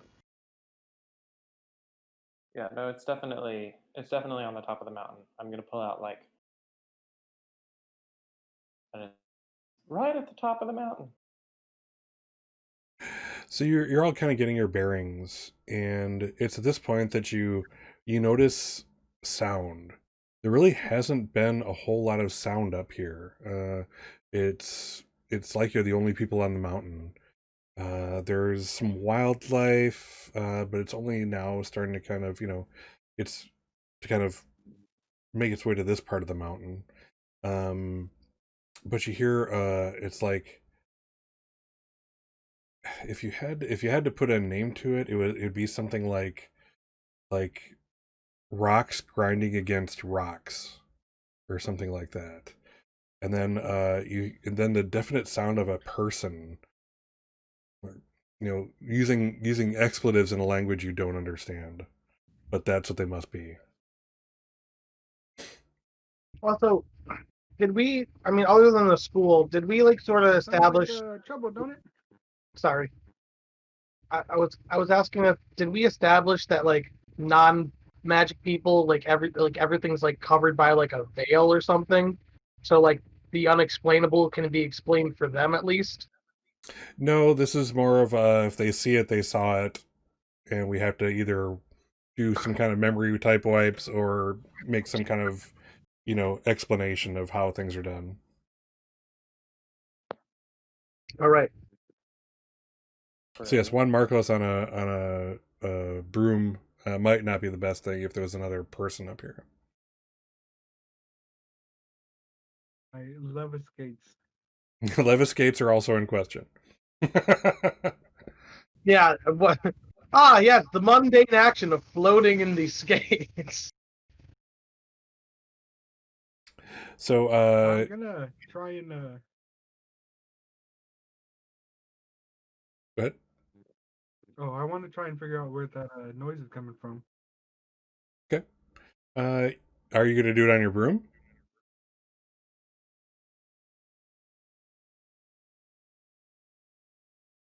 I'm gonna try and fly a little higher, see if I can see any rustling. Okay, so you fly a bit higher. Now here's where we're gonna probably want to make a roll or two. You can't go very high at all. The wind is picking up, and it's even worse as you ascend. There's no way you're getting more than, I would say, like 20 feet in the air without being buffeted down without some significantly good rolls here. So unless you want to challenge that, you want to stay lower than that. Okay. All right. That But works. I you're guess able to, I'll if go you to if the edge of my. yeah, if you go to the edge of your abilities, and there's trees up here. You look down, and there's as you kind of squint, there is an old woman with what looks kind of like a cart that she's pulling. The wheels, the cart itself is wood, the wheels are wood, and it's kind of one of those things where she has both. There's two poles coming out from it, and she's pulling it. And it looks like she's stuck.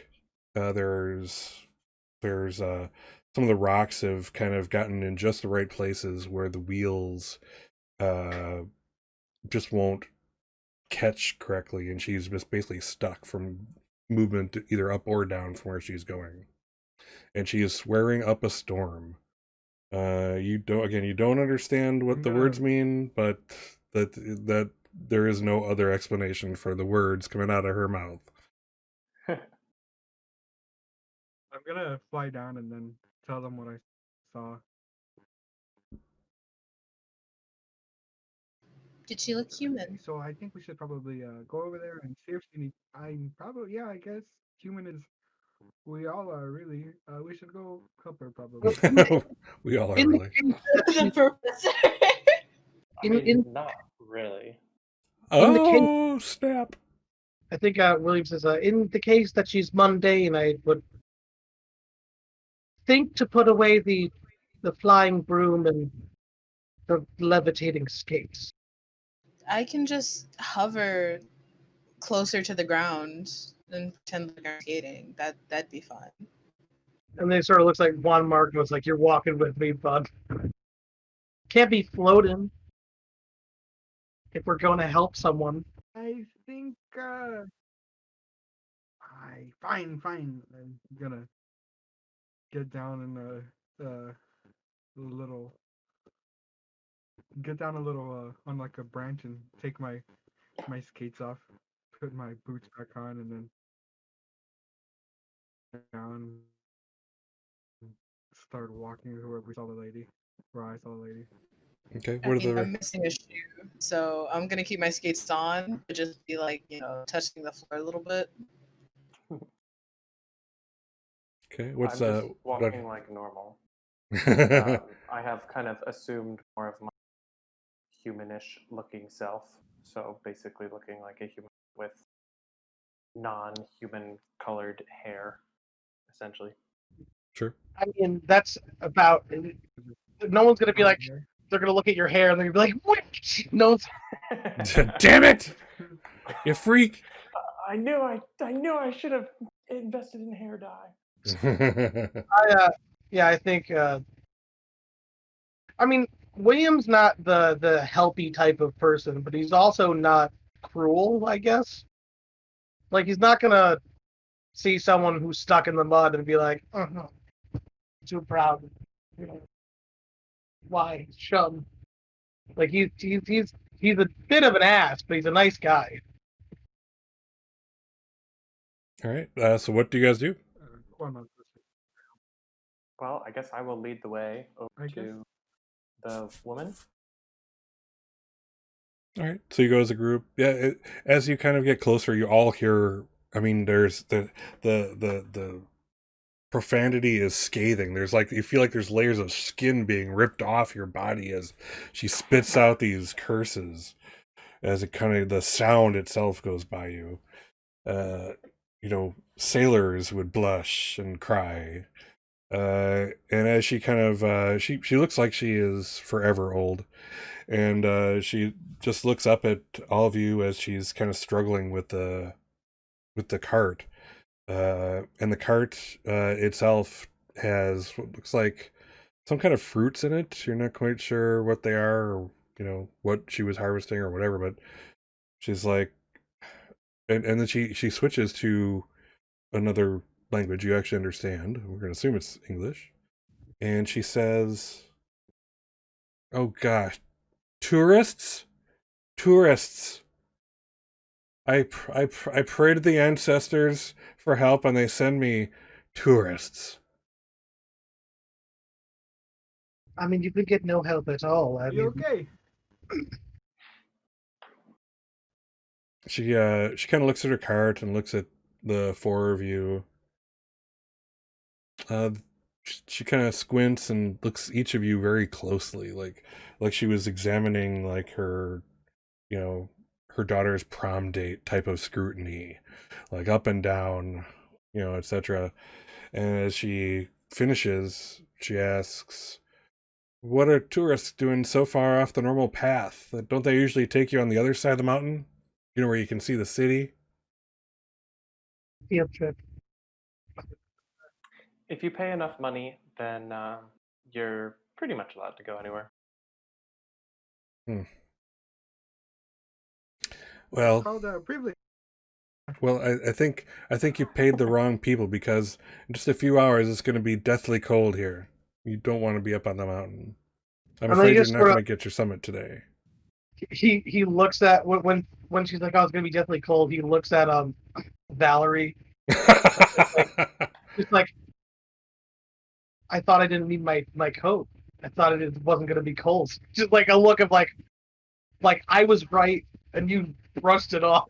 And I'm gonna give just kind of like a little sort of sideways. Really, You heard learn we from were coming adversity. to a mountain and you didn't bring a coat. What kind of foresight? Mm. I mean, you can't say that you did because I know you didn't. Look at how you dressed. She I mean, I she kind of stops what she's doing, and she looks towards Matthew, and she says, "It's the quiet ones. They're the smart ones. So I'll talk to you, dear. Um, And the I'm." D10 brain, sir. She's like, "I'm in a little bit of a predicament here. It's going to be getting cold soon, deathly cold. I may have mentioned that, and my cart is stuck, and I must get my fruit down to my hut. Would you wonderful tourist travelers from afar? And she's like, again, she's doing the something, trying to sound like someone's brochure. And these tourists from afar come to this land to examine the scenic views and the historic byways of my country. Perhaps you could get me to my hut so I don't die on this mountain. You said you were going down to your hut? Well, yes, that's where it is. It's about yonder. That implies that you started from the top. Where did you get these fruit from if it's deathly cold? It will be deathly cold. Soon, hours, when the sun goes down. Don't want to be out here when that happens. It still stands. You're pulling a cart to go down. It just doesn't make sense to me. Harvests up here. I have to bring it from up here to down there, where I can then eat it. And she actually uses like the pantomimes of eating now that she's, trying to tell me. And then it's like, and it will be getting very cold soon. And if we don't get down there, we will die forever. I think William sort of like looks at Juan Marcos like, listen, we argue a lot, but let's try and put our strengths here together and try and push this cart out. And Matthew, if you want to, I don't know how strong you are. I'll be doing most of the pushing. I'm not that strong either, but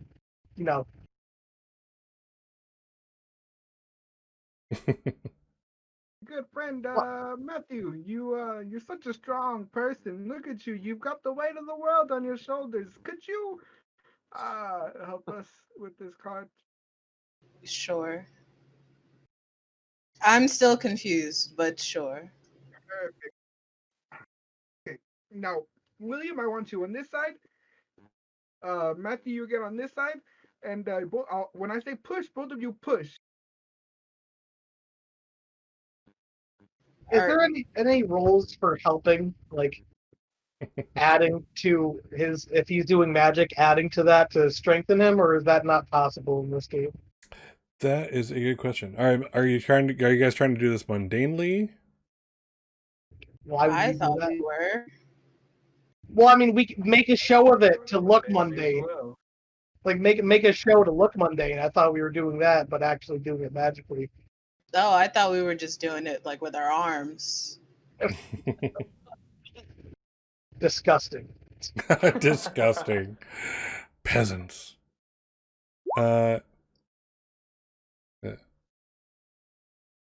So let's see. Okay, yes. So you can help. Let's see here. Again, this is our first time doing this.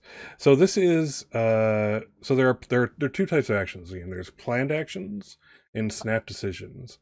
So like most of what you'll be doing will be, depending on what's going on, will be snap decisions. Like you're literally doing it on the spot. There's no time for plotting, that kind of thing. Also, for those popping in chat into Roll20, remember that the viewers can't necessarily see that, so feel free to voice it instead. But yes, so let's look at so this would be a planned action. This is something you're all kind of you're taking your time. This is not on the spur of the moment. So let's kind of go through things. So planned action. Go through the steps. So resolve a problem with a particular stat. The DM sends to numerical difficulty. So this won't be too hard. I'm going to call this, basically whether or not you're using. I suppose I should ask: are you using mundane or using magic? That does make it different. I mean, if Juan is using magic, I'm definitely using. And if Matt is, I mean, Matthew pushing the cart while we both use magic would also still help because, I mean, it would lift it up, but we need some sort of like pushing force, I guess, if we're doing it magically. But mundanely, it's just us using our big, strong muscles. Okay. All right. So let's take a look. All right. So this will be, one way or another, it'll be a brawn type roll. So keep that in mind. So again, I really do want to establish is how are we doing this? If you're helping, are you helping magically? Is this magic thing? Are you? Quick question. Yeah. What's the difference between brawn and fight? So fight is actually your skill to fight. Your brawn is more like your ability to be hefty and lift things and move things around and that kind of stuff. I see. Okay. Yeah, fight is specifically your fighting skill. How will you fight things? And those And are in that different. again, that's in a physical sense, and that translates into a magical sense. So okay. So you guys have to have yet answered my question. I don't think so. Is this a magical act? This is magical. Okay. All right. So let's figure out the thing. Let's see here. So for helpers, you can add adversity tokens to this roll if you wanted to basically help things along. But let's figure out who's actually doing the roll. So I would say I'll let you mechanically figure out who has the best brawn and who's interested in trying it. Me and Juan have about the same. Actually, no, I'm stronger. Juan has a silver. No. Juan has a silver tongue, and his strength is not his greatest asset. It would be like a scale of like 1 to 20. It'd be like a. Me and Matthew have the same brawn stat. Okay. I modified my stats a bit, actually. Okay. What's your brawn at then? Mine is a 6. That is Okay. also mine. Okay. Oh, okay. All right. So who would like to do the roll? How about Matthew? I don't think Matthew's actually done a roll yet. Is that right? Yeah. I believe in you, Matthew. Okay. So let's I figure out what this is going to be. So let's see. So this is unnatural. The fact that you're using magic to kind of lift things is, again, it could naturally happen. Actually, it could naturally happen. So let's call it natural. So actually, no, you're magnifying your own strength. So let's call it could happen. So that's a +3. So that's unnatural. You're just doing it. You're trying to lift this cart. So it's a person or smaller. So that's 3. So 6. It's instantaneous. So that's nothing. And Matthew, have you done a bunch of lifting spells before? No. All right. So it'll be, let's see here, 3, 6. Let's call it, I suppose, inexperience. So the total difficulty will be 11. And because +1. because this is planned, other characters can add their adversity tokens to the total. So let's see. Let's do this. What were you saying? I was saying, you have help from me. Excellent. So yeah, do your brawn roll for help, magic. right? No, it's magic, right? We were But talking like magic. we're mundanely helping. Magic. We're not also all standing around casting magic, right? Oh, right. I see what you're saying. Yeah. Yes. Yeah. So Matthew, go ahead and make your roll. I believe in you. I believe in you. All right, roll your magic die. Good. So okay, so it's 5. So we still need 6. So you can add. You have 3 adversity tokens to add if you wanted to. No. No. Well, you have 6, so you need 5 now because I put in mine.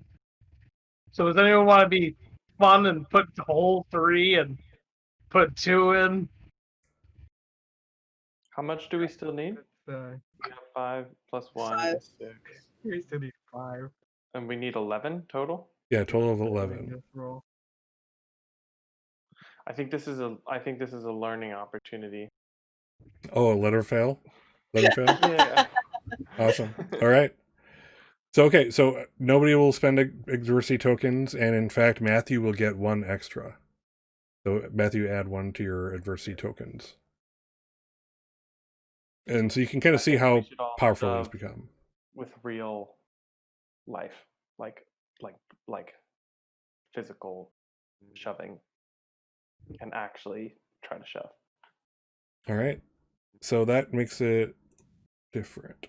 So cool. So who wants to be kind of in charge of that role? Who's everybody else going to be helping with that one? I guess I'll do it. I could try. Okay. So let's see here. The difficulty for this will be for the physical side of things. Let's see here. And I'm going to eventually make little side things for these to kind of establish what's what. But give me a second. And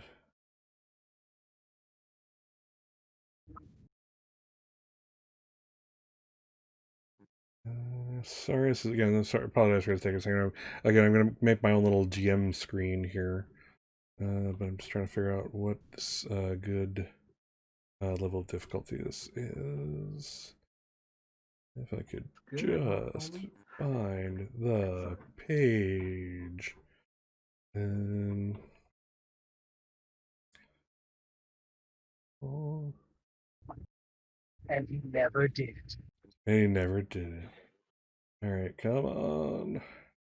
Sounds like Scott. Yeah. Where in the heck is it? Okay, I'm just gonna. I have no idea. This is the bookmarks are not fantastic here. So let's call it to lift this. We're gonna call it an 8 difficulty. Oh, here I go.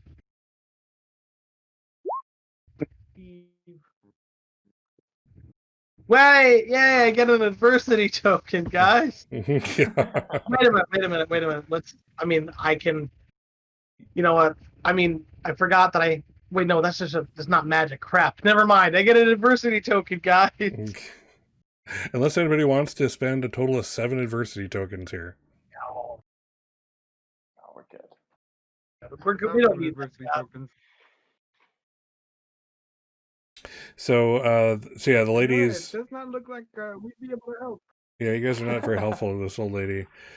So How did you manage to get it stuck so badly? exactly. So she kind of is standing off to the side looking at all of you, and she's very disappointed, obviously. I'm And gonna look at her. Tourists, am I right? she kind of shakes her head. So, what? You're still going to try to summit, aren't you?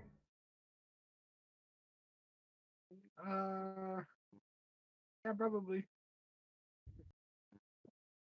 Don't could- worry. We've got We have- time. It's like an hour.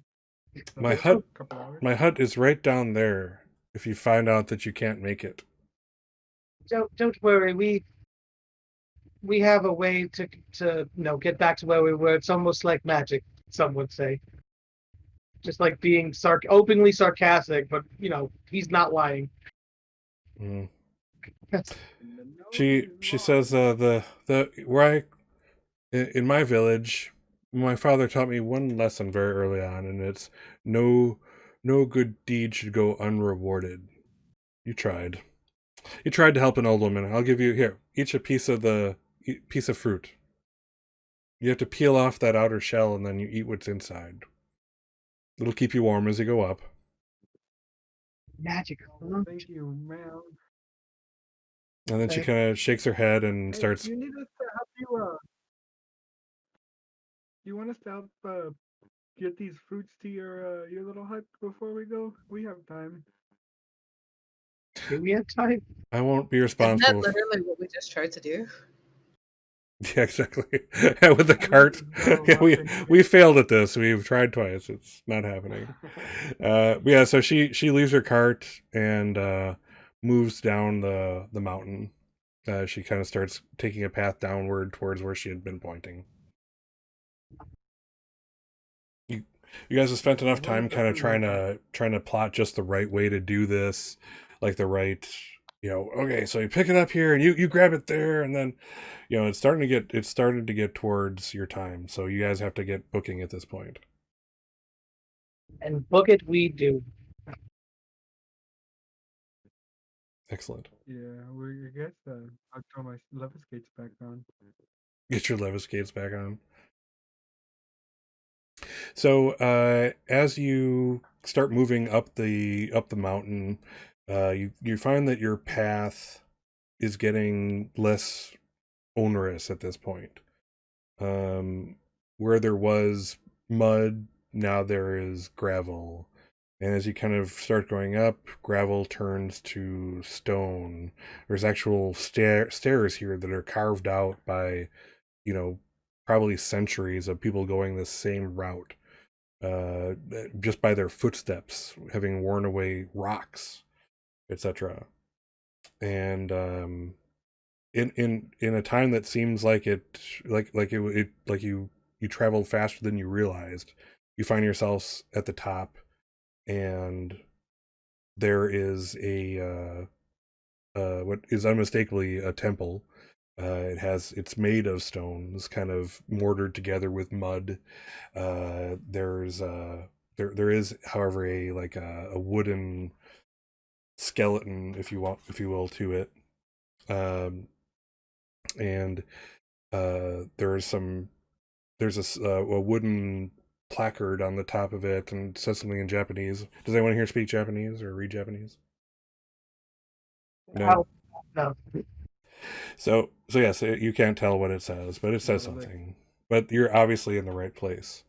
Inside there is it's not large by any means. It's literally about the size of like a one-room apartment type of thing.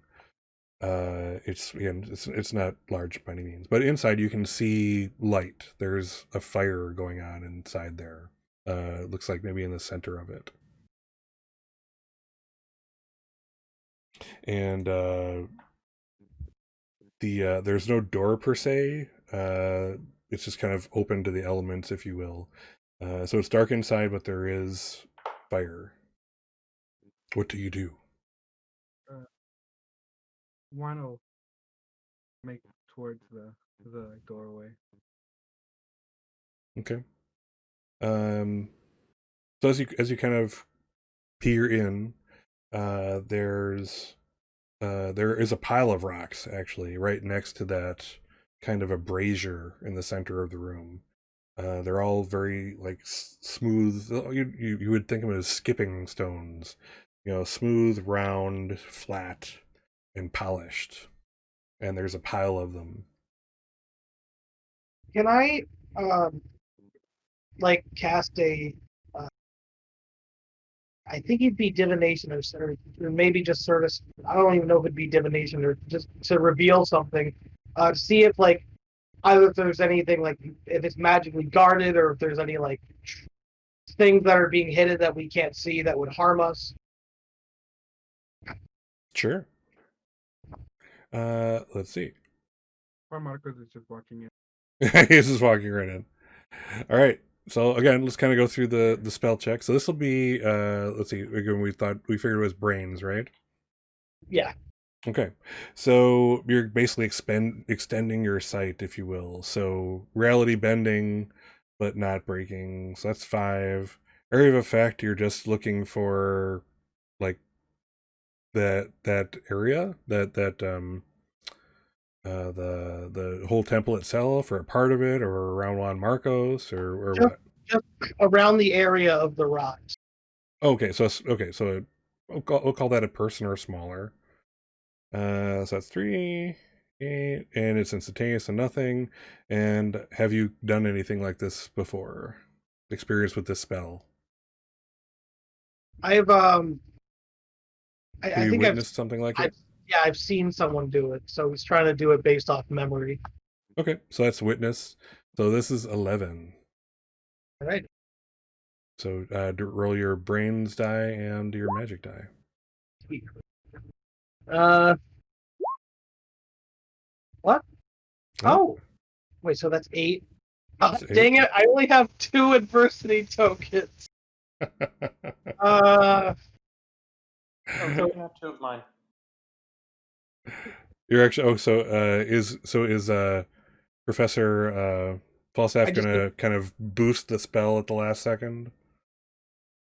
I think it would probably look more like a tip. I don't really have tips to give for like moving things with magic, but like divination and seeing things. Oh, It's cool. like don't forget to like focus inward even as you look outward or something like that. Oh, yeah. So nice. I think you only have to just give me. You'd have to just give me one. Okay, cool. Yeah. So he like after hearing that, like he focuses his mind and like casts like around, like in a circle motion, and like sort of like a shroud goes over to not a shroud, like more of a shroud of like to make things clearer in the room. I guess I don't know the term for that, but to see if there's if there is anything there, it will show up. But if Gotcha. not, then it's just blank. Okay.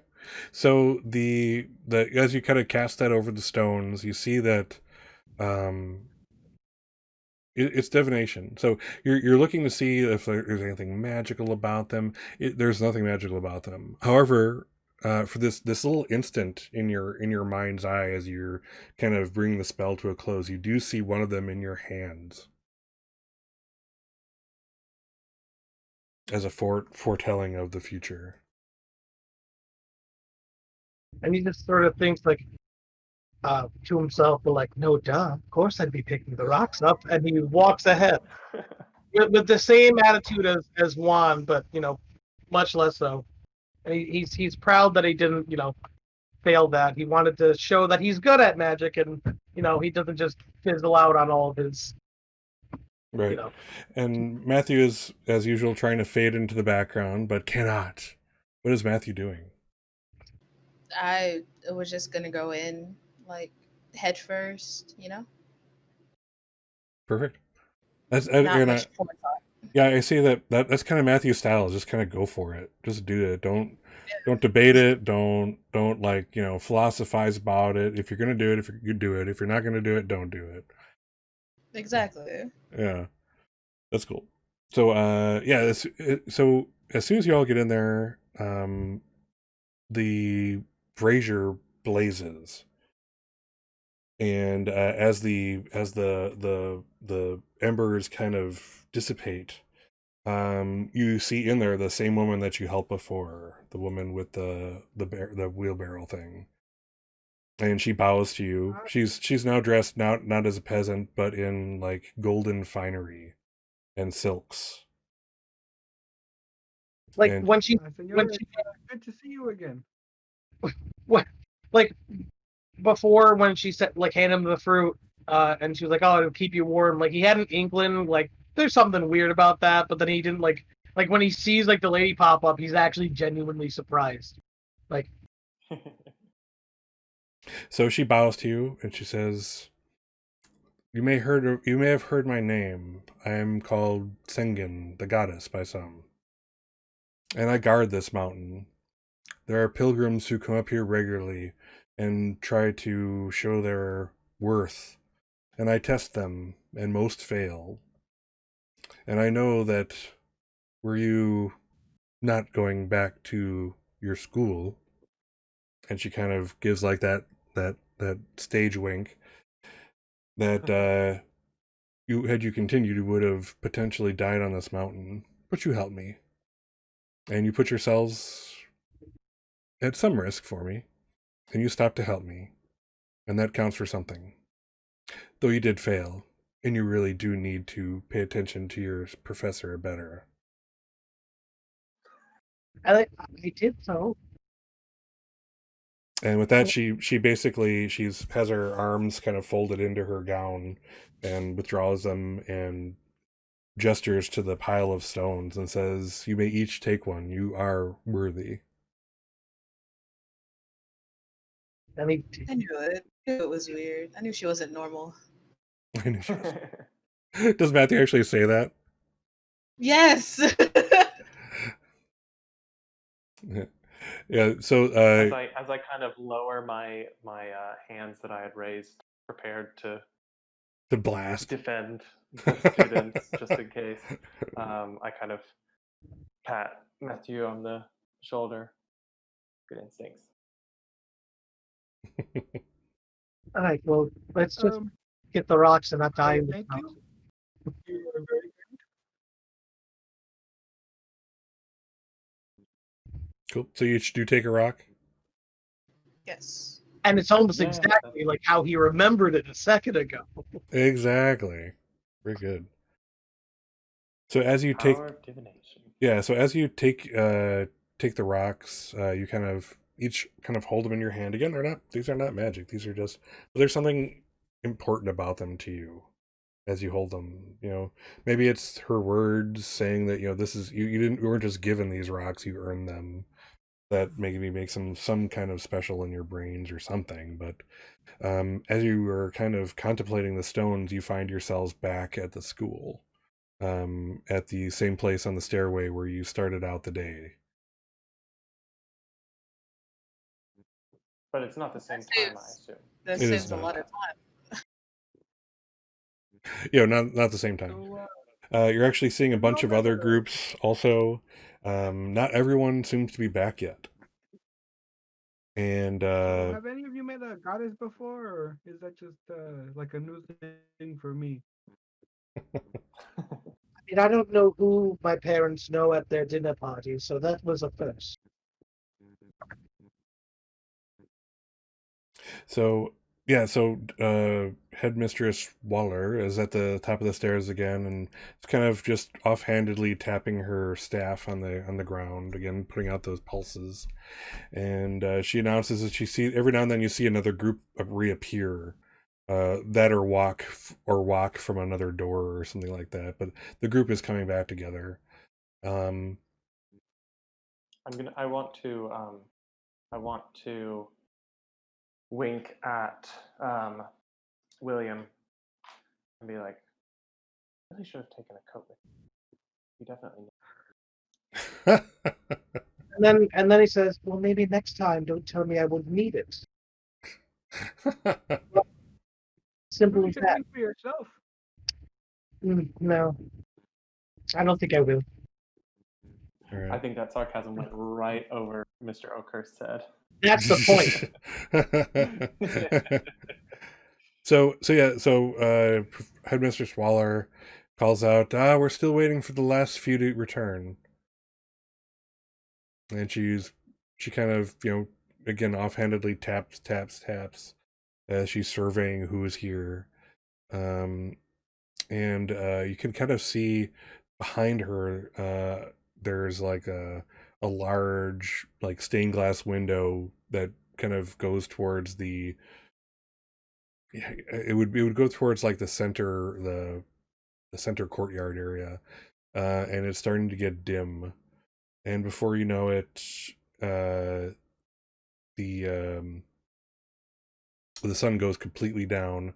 The the uh, gas lanterns are kind of doing their hardest work right now, and not all the groups are back. Suddenly, there's kind of like a gong sound that goes off in the area, signifying that the time has come. And over the next 10 minutes or so, other groups filter in that didn't quite make their thing or get their thing. Are they like being brought back magically, even though they didn't get their stuff? So they're coming back, some magically, some from the door that they went through, that kind of thing.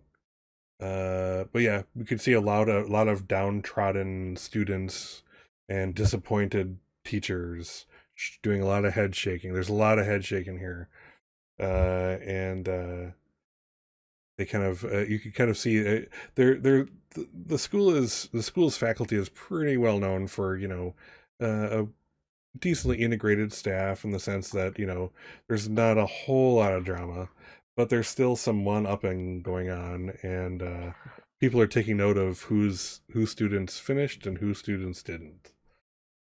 And I'm not sure if Valerie Falstaff participates in that kind of thing, but there's also the time to kind of take that in also. Yeah, I don't care. I feel like people care what I do, but I'm really not interested in what they do. Juan Marcos is definitely looking at who who passed and who didn't. So William is just glad to be like, like we did it, and the people who didn't do it, losers. What's like- what's Matthew doing as you're kind of waiting around?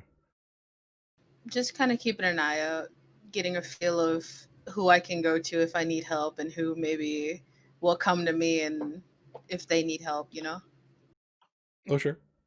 Awesome. Yeah, and it must feel a little weird to Matthew as he's not quite able to fade into the background right now. He's one of the people who completed the quest, if you will. Yeah, So everyone's coming up to sit down and it's like, oh God, why? Everyone looking at me. Jesus. you're seen. You are seen. Yeah, Did there's you even try to clean yourself? No, not at all. Not at all. yeah, so other students are coming up to kind of going past. Kenneth comes up to Matthew and kind of ambles up, and he still has his backpack on from before, and probably took with him on his quest. And he kind of slings it off and kind of puts it at his feet to kind of stretches, take a load off, shifts weight, going back foot to foot. So, Matthew, how'd you do? How'd your group do? I mean, we did fine. We kind of failed our quest, but the goddess seemed to like us, so. He did it. Oh, you didn't get your item? Oh, we did, but we couldn't get the fruit down the mountain. And he kind of cocks his head to the side. There's too much story that the goddess didn't do the thing. There's fruit not down the mountain, and he's just he's trying to logically put things together in his head, but there's just too little information to go on, and I'll tell you later tonight. It's fun. He kind of pats you on the shoulder. He's like, "Well, my group, we didn't get our item, but you know what? I learned a lot while we were there, and you know what? I'm gonna keep a stiff upper lip, and next year, I'm gonna help my group to victory with our item." And then you get, is that Kenneth Strong? William Oakhurst. It is an honor to meet you. And he sort of like extends his hand out. Oh, so you see Kenneth, he conceals an eye roll as is that Kenneth Strong? He's like, oh. It's like the moment he was dreading, it seems. But he kind of puts that away. This is a very practiced move. William may or may not even pick up on the fact that he was like not 100% into this meeting. Not even. So he puts out his hand. You see the smile. You see the kind of jovial look in the eyes. He's like, William Oakhurst. I was wondering when I was going to bump into you. I love what your family does. They are so great at what does it they do again?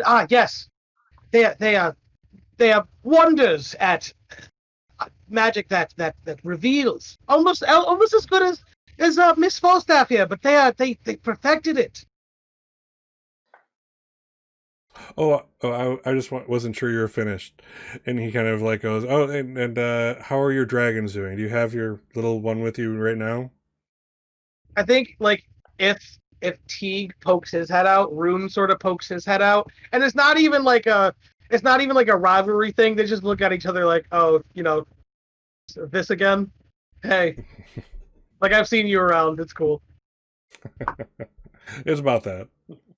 Yeah. Why are you assaulting this poor man? Leave him alone. Nobody wants to talk to you. So Kenneth puts up his hand. No, that can be further from the truth. No, I've heard only good things about William, and it's good to be hurt his feelings after you said that. I mean, he does look a little like hurt after that one. Like, no one wants to talk to you. But he kind of said anything good about this man. They've been lying.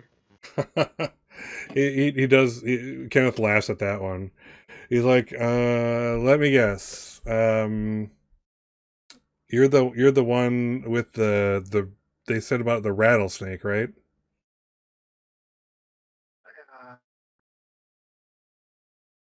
Oop, do we just, oh.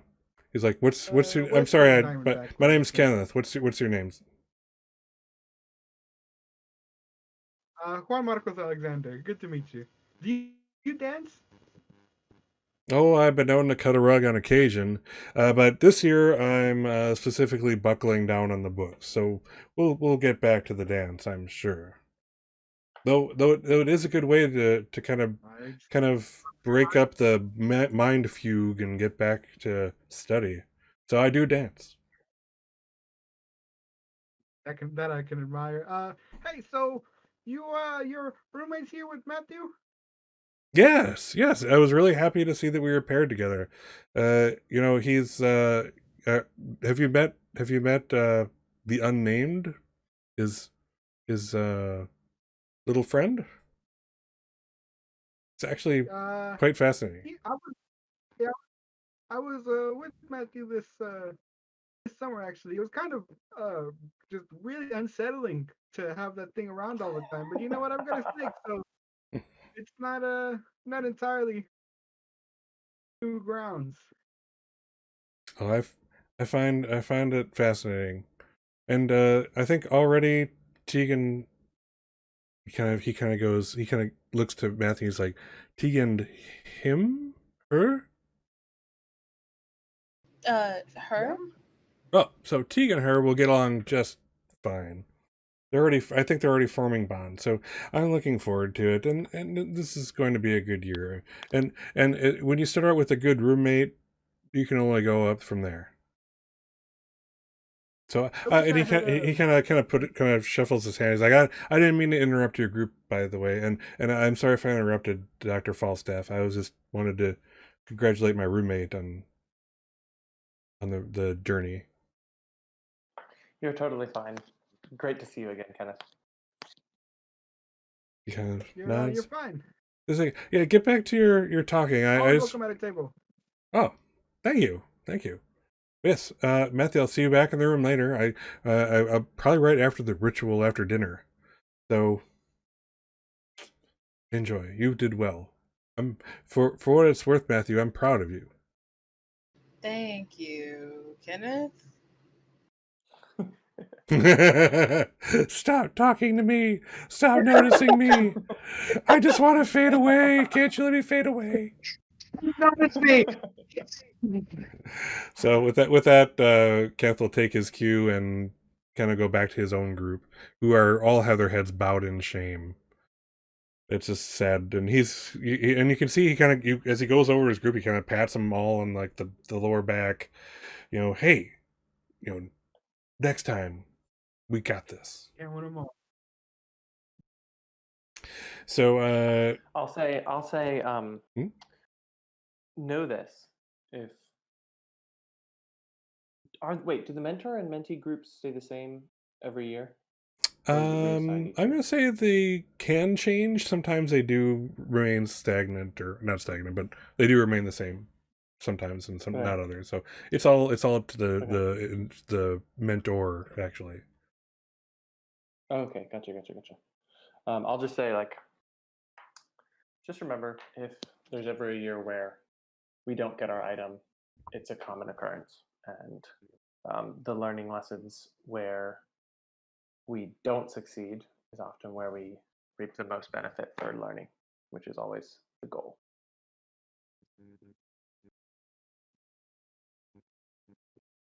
And somebody's writing that down in a notebook somewhere, I'm sure, but not this group. I think William is definitely listening, but it's sort of like he not. I don't know how to describe it. Like that feeling after not saying that his grit is low. So I mean, like it's showing. Like he just got his feelings hurt, man. He just got his feelings hurt. Yeah, man. Nobody wanted to talk to you. Yeah, after that he was just like, wow. His grit is really low. So I mean, I'm gonna say he's letting it show, man. Like, hey, that hurt. Juan Marcos is trying to create with illusion magic when Oh, William fell into the mud. You're not making it any better. Like, in fact, All right. So about I'd say about 10 minutes later, um, Waller clangs her staff on the ground again, and the she kind of assembles everyone, like, all right, everyone who was able to retrieve their items, bring them to the the central. I don't know what I'm not sure what the word for is. It's basically it's not an altar. An altar talks about worship and that kind of thing. But it's more of like a ritual area in the center, which is basically a raised, like a big raised dais. It's has like a base and then a basically like a big um what do you call it, concave kind of uh circle basically to hold things. And people groups one by one start putting their stuff in there. There's rocks, there's twigs from something, there's vials of water, um there's what looks like dirt, there's again little of everything, and it just kind of gets piled in there. And after everyone's done, Waller kind of calls the staff back to stand with her, and actually the bunch of them kind of form a circle around the thing, the placing place. I can't remember the English for it, but yes, that place, the place, place. the place where they put things. Uh, and they form a circle around. Waller starts off this chant, and it's like a chain reaction. It's like a literal chain. So she says this, starts chanting these syllables. The next person, like who's holding her left hand, as they're all joined hands, uh, or starts the next chant, and so on and so forth. Um, Valerie is probably, I would say, like a third of the way around this circle before she joins in, and by the end of it, it's this weird harmony of what has to be like 30 voices together as one. um and it's almost as if you can pick each individual one out, but they make this very musical, very soothing sound together, when all kind of piled on top of one another in this perfect way. And you see the items in the place. I'm gonna look up a word later. My English is failing me. The place, and the items start floating up and circling, and they're basically they're at a point on the top of that stairway with basically where you can all see them now. They're floating up. They're coming apart. Things they're kind of dissolving to their constituent elements, if you will, as they rotate, and suddenly they all whoosh together, and you actually feel like a whoosh. Your hair gets whooshed back as if this wave of air came over you, and there's a light that flashes, and in the place of all these items is what looks like a crystal that looks like a D8, but it's the size of a bowling ball. I'm not sure what that shape is, but we're going to call it a D8 die look to it. And it softly sets itself back down onto that dais, let's call it. And with that, the staff take their spots. What do you call it? Megan Waller turns around, clangs the staff again, and basically looks around the place, and it basically says, so this ritual we use to keep us safe is based on the elements. If you look at our crest, you'll find magical symbols for the elements of earth, air, fire, water, and they are not separate, but they are one.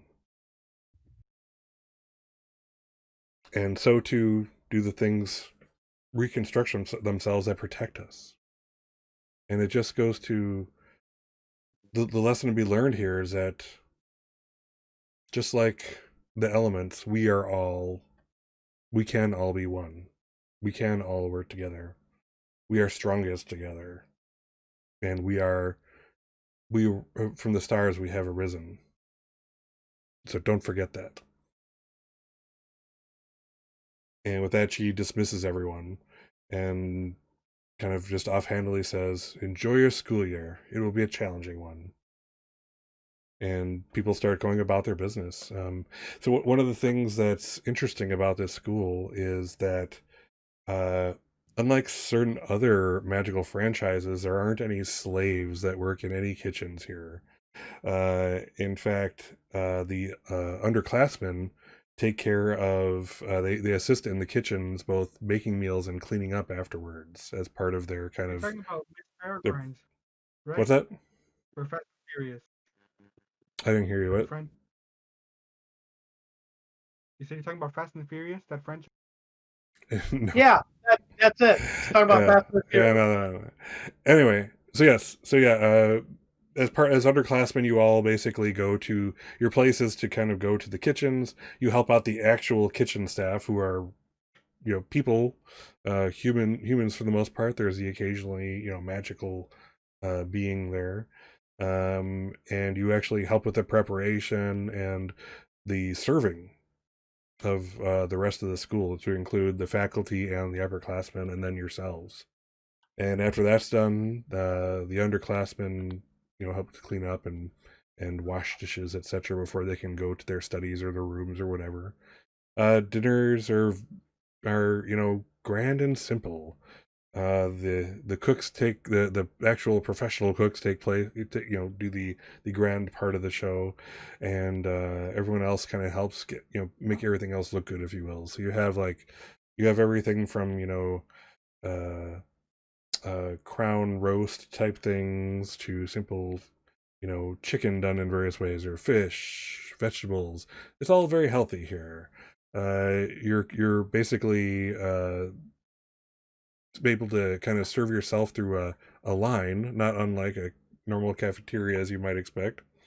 And you can kind of take what you want and that kind of thing. And again, one of the things they do try to do is make things sufficient for you and healthy, because generally, at least many of the students don't like going outside the school. You're allowed to, but they like to make it as self-sufficient as possible for the students. So again, you aren't going elsewhere to get your snacks or what have you. So anyway, so there's that, and then we find everyone back in their rooms as they kind of settling in for the night and kind of preparing themselves for what's to come the next day, because classes start immediately at Waller's Academy.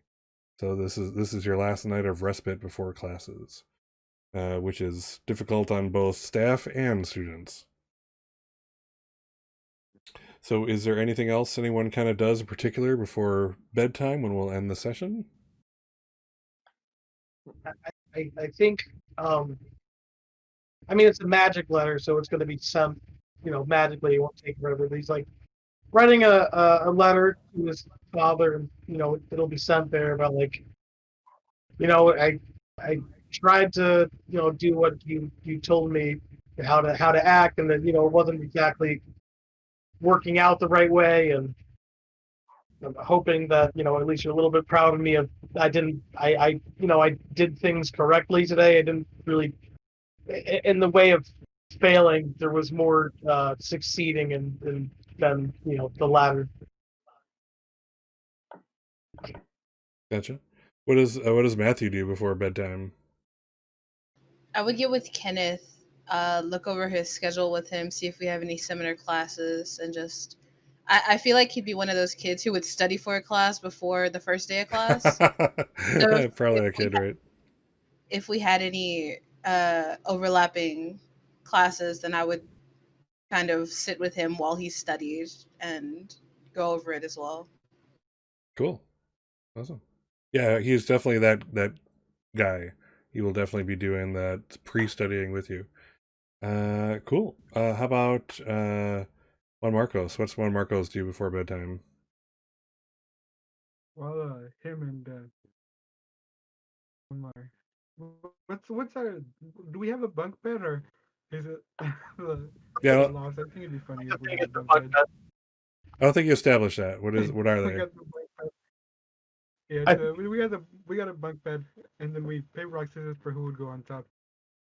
I think I stated in the beginning that he was on the top bunk because he was sitting on Okay.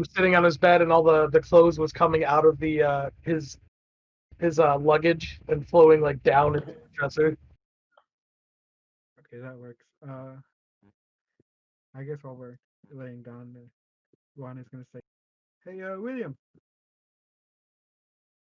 Like he answers, but he's still a little peeved at like how not only did you like interrupt him, but like you just sort of like shut him down. Like, hey, I was talking to this guy and you just said like screw him. So he just answered, what? You know, I don't actually think I think you're an okay guy. I was just kind of joking earlier, so I'm sorry. And I know it hurt you. I mean, I could see it obviously. You're not very good at hiding any of your emotions. Mostly comes out like a bear on your face. Usually, it's I didn't mean to hurt you. I was just kind of trying to butt my way into the conversation. I apologize if I Yeah, hurt you. It wasn't what I wanted to do. I just thought uh, you'd kind of take a ribbing. he says, well, I appreciate your apology, but em- emotion really isn't a big thing at home. I try my hardest to not show it, but it doesn't usually work. Like today was pretty much proof of that. But We're all human. It's a mistake. he, yeah, he says I appreciate it, thank you. And he goes to bed a little a little more happy than sad, but Aw. awaiting for whatever his dad sends back. He's a little anxious about that. All right. Okay. So, what does Dr. Falstaff do before turning in for the evening? Probably some stretching and exercise.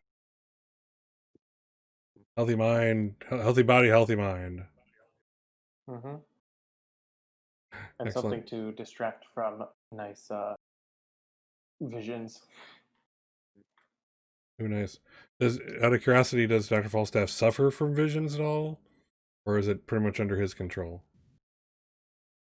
Um, yeah, she sometimes it's not like to the point of being just like an overwhelmed mystic, but like a lot of times doing a lot of divination can be pretty like emotionally, mentally and physically exhausting. Yes, So very it's more just taxing. Yeah. it's yeah, it's what she's good at, but not fun. Gotcha. All right, cool. All right. So this is the part where we get to check off classes. What classes are you all taking this year? And where do you Uh, want to put your checks? You get 2 checks basically. Ooh. history of magic and divination. Cool. All right. So basically, pick one. We really didn't get enough time to do too many like rolls on this one. But yeah, use what you like. I think you did. Yeah, you did do divination. You did do some strength stuff. So if those apply, check 1 or 2 of those, All right.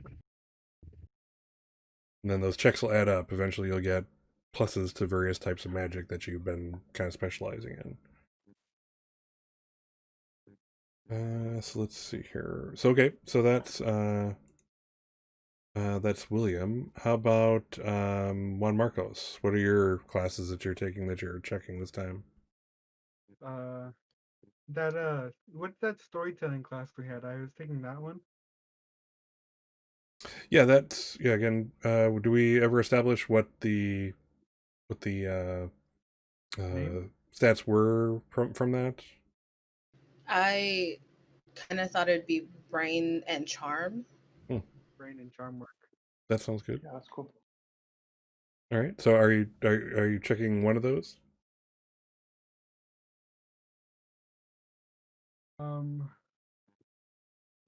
I would have to use it, right? In order Well, this is the very first time, so I'm not too concerned about all that. But it also takes into account because basically we're this is elapsed time, so the next session is actually going to be probably like next month. So this not only it not only entails like what you've in this session used, but the classes you've been taking. So you're during this time you're going through various classes, and this is what's helping you kind of advance. But yeah, to assure you're getting advancements, definitely use spells in the area you want to advance in. But for purposes of this, we'll put 2 checks in like the areas you should that are applicable, if you will. Okay, yeah. I will do that one. The charm for that one. Okay, you can pick one out of that. So what's another class you're trying to check? Uh, In theory, you have a class schedule you've done, right? yeah. I would say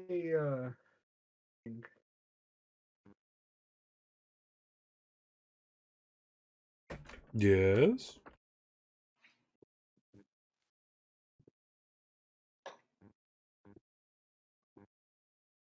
I think it's 2. Oh, if you said something, I didn't hear you. What's the other class you're talking about? Oh, I said summoning with a grit. Summoning. Okay. Okay. So check that. All right. How about Matthew? What are your classes you're checking here? I didn't do anything for my classes. Well, again, what we're going to call this part of the advancement is actually taking the classes. So if you want to check like something from there, you're welcome to, even if one of them wasn't like a brawn type of thing.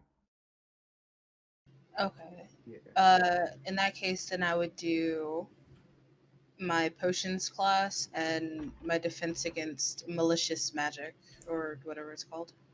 Okay. So yeah, basically check one of the attributes under each of those, and we'll call that good.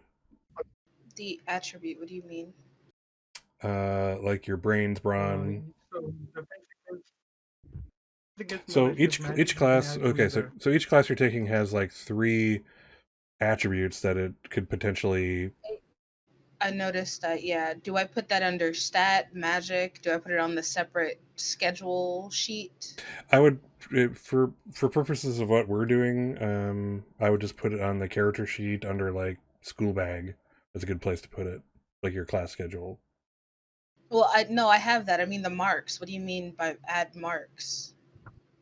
Yeah. So just put like a number after the stat in the class. So there's as you kind of put marks under a various attribute, you can eventually get +1s plus more to it.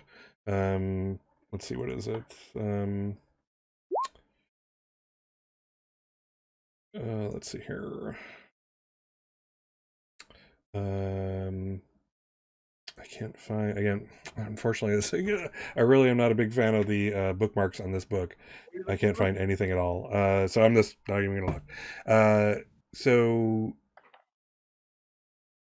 eventually, as you check, I think it's like 2 checks, and suddenly you're studied at this thing. So now you can put +1 in that that little magic that magic my English is failing me so badly tonight. So you have your stats. So right where on the character sheet where there's stats, there's 2 things underneath them. One is for stat, one is for magic checks. Basically, you're gonna able to put a +1 under the magic as another. Again, English is escaping. I have no idea what that word is, but it modifier. Thank you.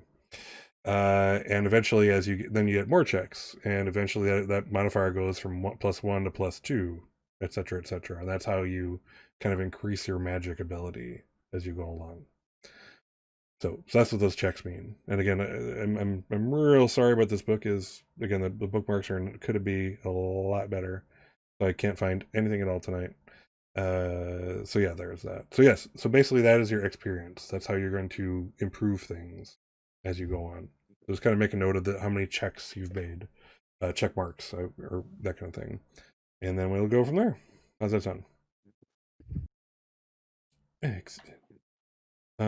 What about Professor Falstaff? Did you already do yours? I don't think so. I did. Oh, actually. Yeah, so I'm teaching divination, and then said 2 that I'm privately researching. mm-hmm. So I'm privately researching defense, magic, and summoning. So I put a check next to divination and summoning. Cool, awesome.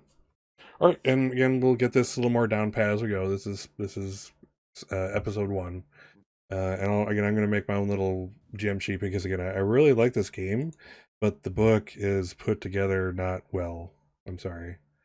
So I'm going to have to kind of make my own little notebook of important stuff that I've been searching for without being able to find it today, which sucks. So I will do that. And otherwise, we pretty much are at our mark. So again, good first class. Or first episode rather. You guys are now kind of situated. You're in a place where we can now you're in a position where we can now kind of move forward with other plots and stuff and other drama that can happen at the school, etc., etc. So yeah, any questions before we go? No, I'm pretty good. Well, for me, I think I'm good. It's cool. Yeah. Cool, Matthew or Simone now. You- Now you're Simone. You're back to Simone. Do we keep our tokens or do we drop back down to 3 at the start of each session? I believe you drop back down to 3. You start with 3, and then you kind of work it up from there. But let me double check on that. Keep it at what you have for the moment, and I'll get back to you. But yeah, you can see how powerful adversity tokens are, and that's cool because you're gonna fail a lot, and this game gives you something for that, something really important. Like when you really need to succeed, and suddenly you're gonna have all those adversity tokens, and even with a bad roll, you can still make it happen. So you can see how important those are. You see, Scott, I have a problem where I won't be able to hold on to adversity tokens for long. That's okay. I think I have the opposite problem. You just want to hoard them forever until you have like 30 of them, and then you're like, I am a god. Oh, the adversity token goblin. All right. So cool. Again, so every week I generally give players homework and stuff. And your homework is basically read the book as best you can. Let's kind of get an idea of what you're doing. Your stats are not in stone again. So if we played through this session, you're like, oh crap, you know what? I really wanted to do a lot of this, and as it turns out, my stat is crap to do that. So this is a good time to switch it. After session 2, there's really everything is now in stone. But if things are just not working for you right now, or you made a bad choice with the placement of a stat, then just let me know and swap things around, and that's cool. I want you to have the character you want, not the character you're stuck with. So kind of keep that in mind. Otherwise, good session. Again, I'm not sure if it's what you were expecting, but I kind of wanted to get an establishment thing and kind of not only teach you a little about the school, but kind of put like a first student lesson in there or that type of thing. So we'll see where that goes from there. But you guys all, yeah, definitely excited for next Tuesday. I can say that. Yeah. Cool. For sure. So yeah, so your homework: read the book. Fill out anything on your character sheet that you're not happy with. Let me know. We'll talk about it. And stat switching is just great. But you guys were great. Matthew, Simone, I'm gonna put Matthew out of his spot all the time. By gosh and by golly, you're gonna get equal spotlight time if I have to drag him screaming. If I have to drag Matthew screaming into the spotlight, he's going to get it. Gosh darn it. Jeez, that's gonna suck, but okay. So good. Yes. So you guys are great, and I appreciate you. And I'm liking your characters. I see the flavor of each of them already, and it's really cool. I see like your edges, your soft parts. You know, there's already some character development going on. That's really cool. I like playing off, how Robert's playing Juan. I like bouncing off that, being like, let's see how Willie would react to that. Yes. I love needling other people. Yes. I know. I know. Yeah. I watched those episodes of Tales from the Loop. I've seen it. Yeah. I cry myself to sleep sometimes. It's really sad, but no, it's fine. So yes, so awesome session. You guys did great. So as usual, let me say goodbye to my stars of the show, my players. Let's start over here with Philip. Yeah. Good night. Fun to be here. Awesome. Looking forward to seeing you next week. And next we have Simone. Bye. Oh God, I'm gonna be in the spotlight. Oh jeez. Yes, you are. And we have Chaotic. Goodbye, everybody. I'm excited to see what comes next.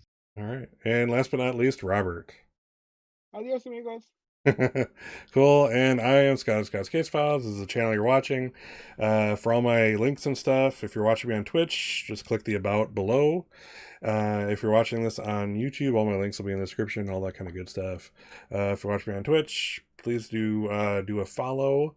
Would love to have you around for the next one, and kind of check out my schedule, that kind of stuff. If you're watching this on YouTube, feel free to subscribe, hit the little bell, and you'll get notified when I post new stuff. And I post all these episodes, and also as a note to my players, I'm not sure if you noticed in our Discord, but I for each session I post like 3 of my highlight clips from each session. So I'm going to be doing that for this too. You are not special where you get out of that kind of thing. And if you should watch this later and want to clip anything, feel free and post it on the Discord. You're welcome to. But yeah, definitely. I mean, I want to see what you saw as your highlights too. So that's kind of put it out there. So anyway, everyone, I hope you have a great night. For Kids on Brooms, we'll see you again next Tuesday. Until then, Waller's Academy, lights are off. So I bid you farewell, go forth and do no harm, all that kind of good stuff. And bye for now.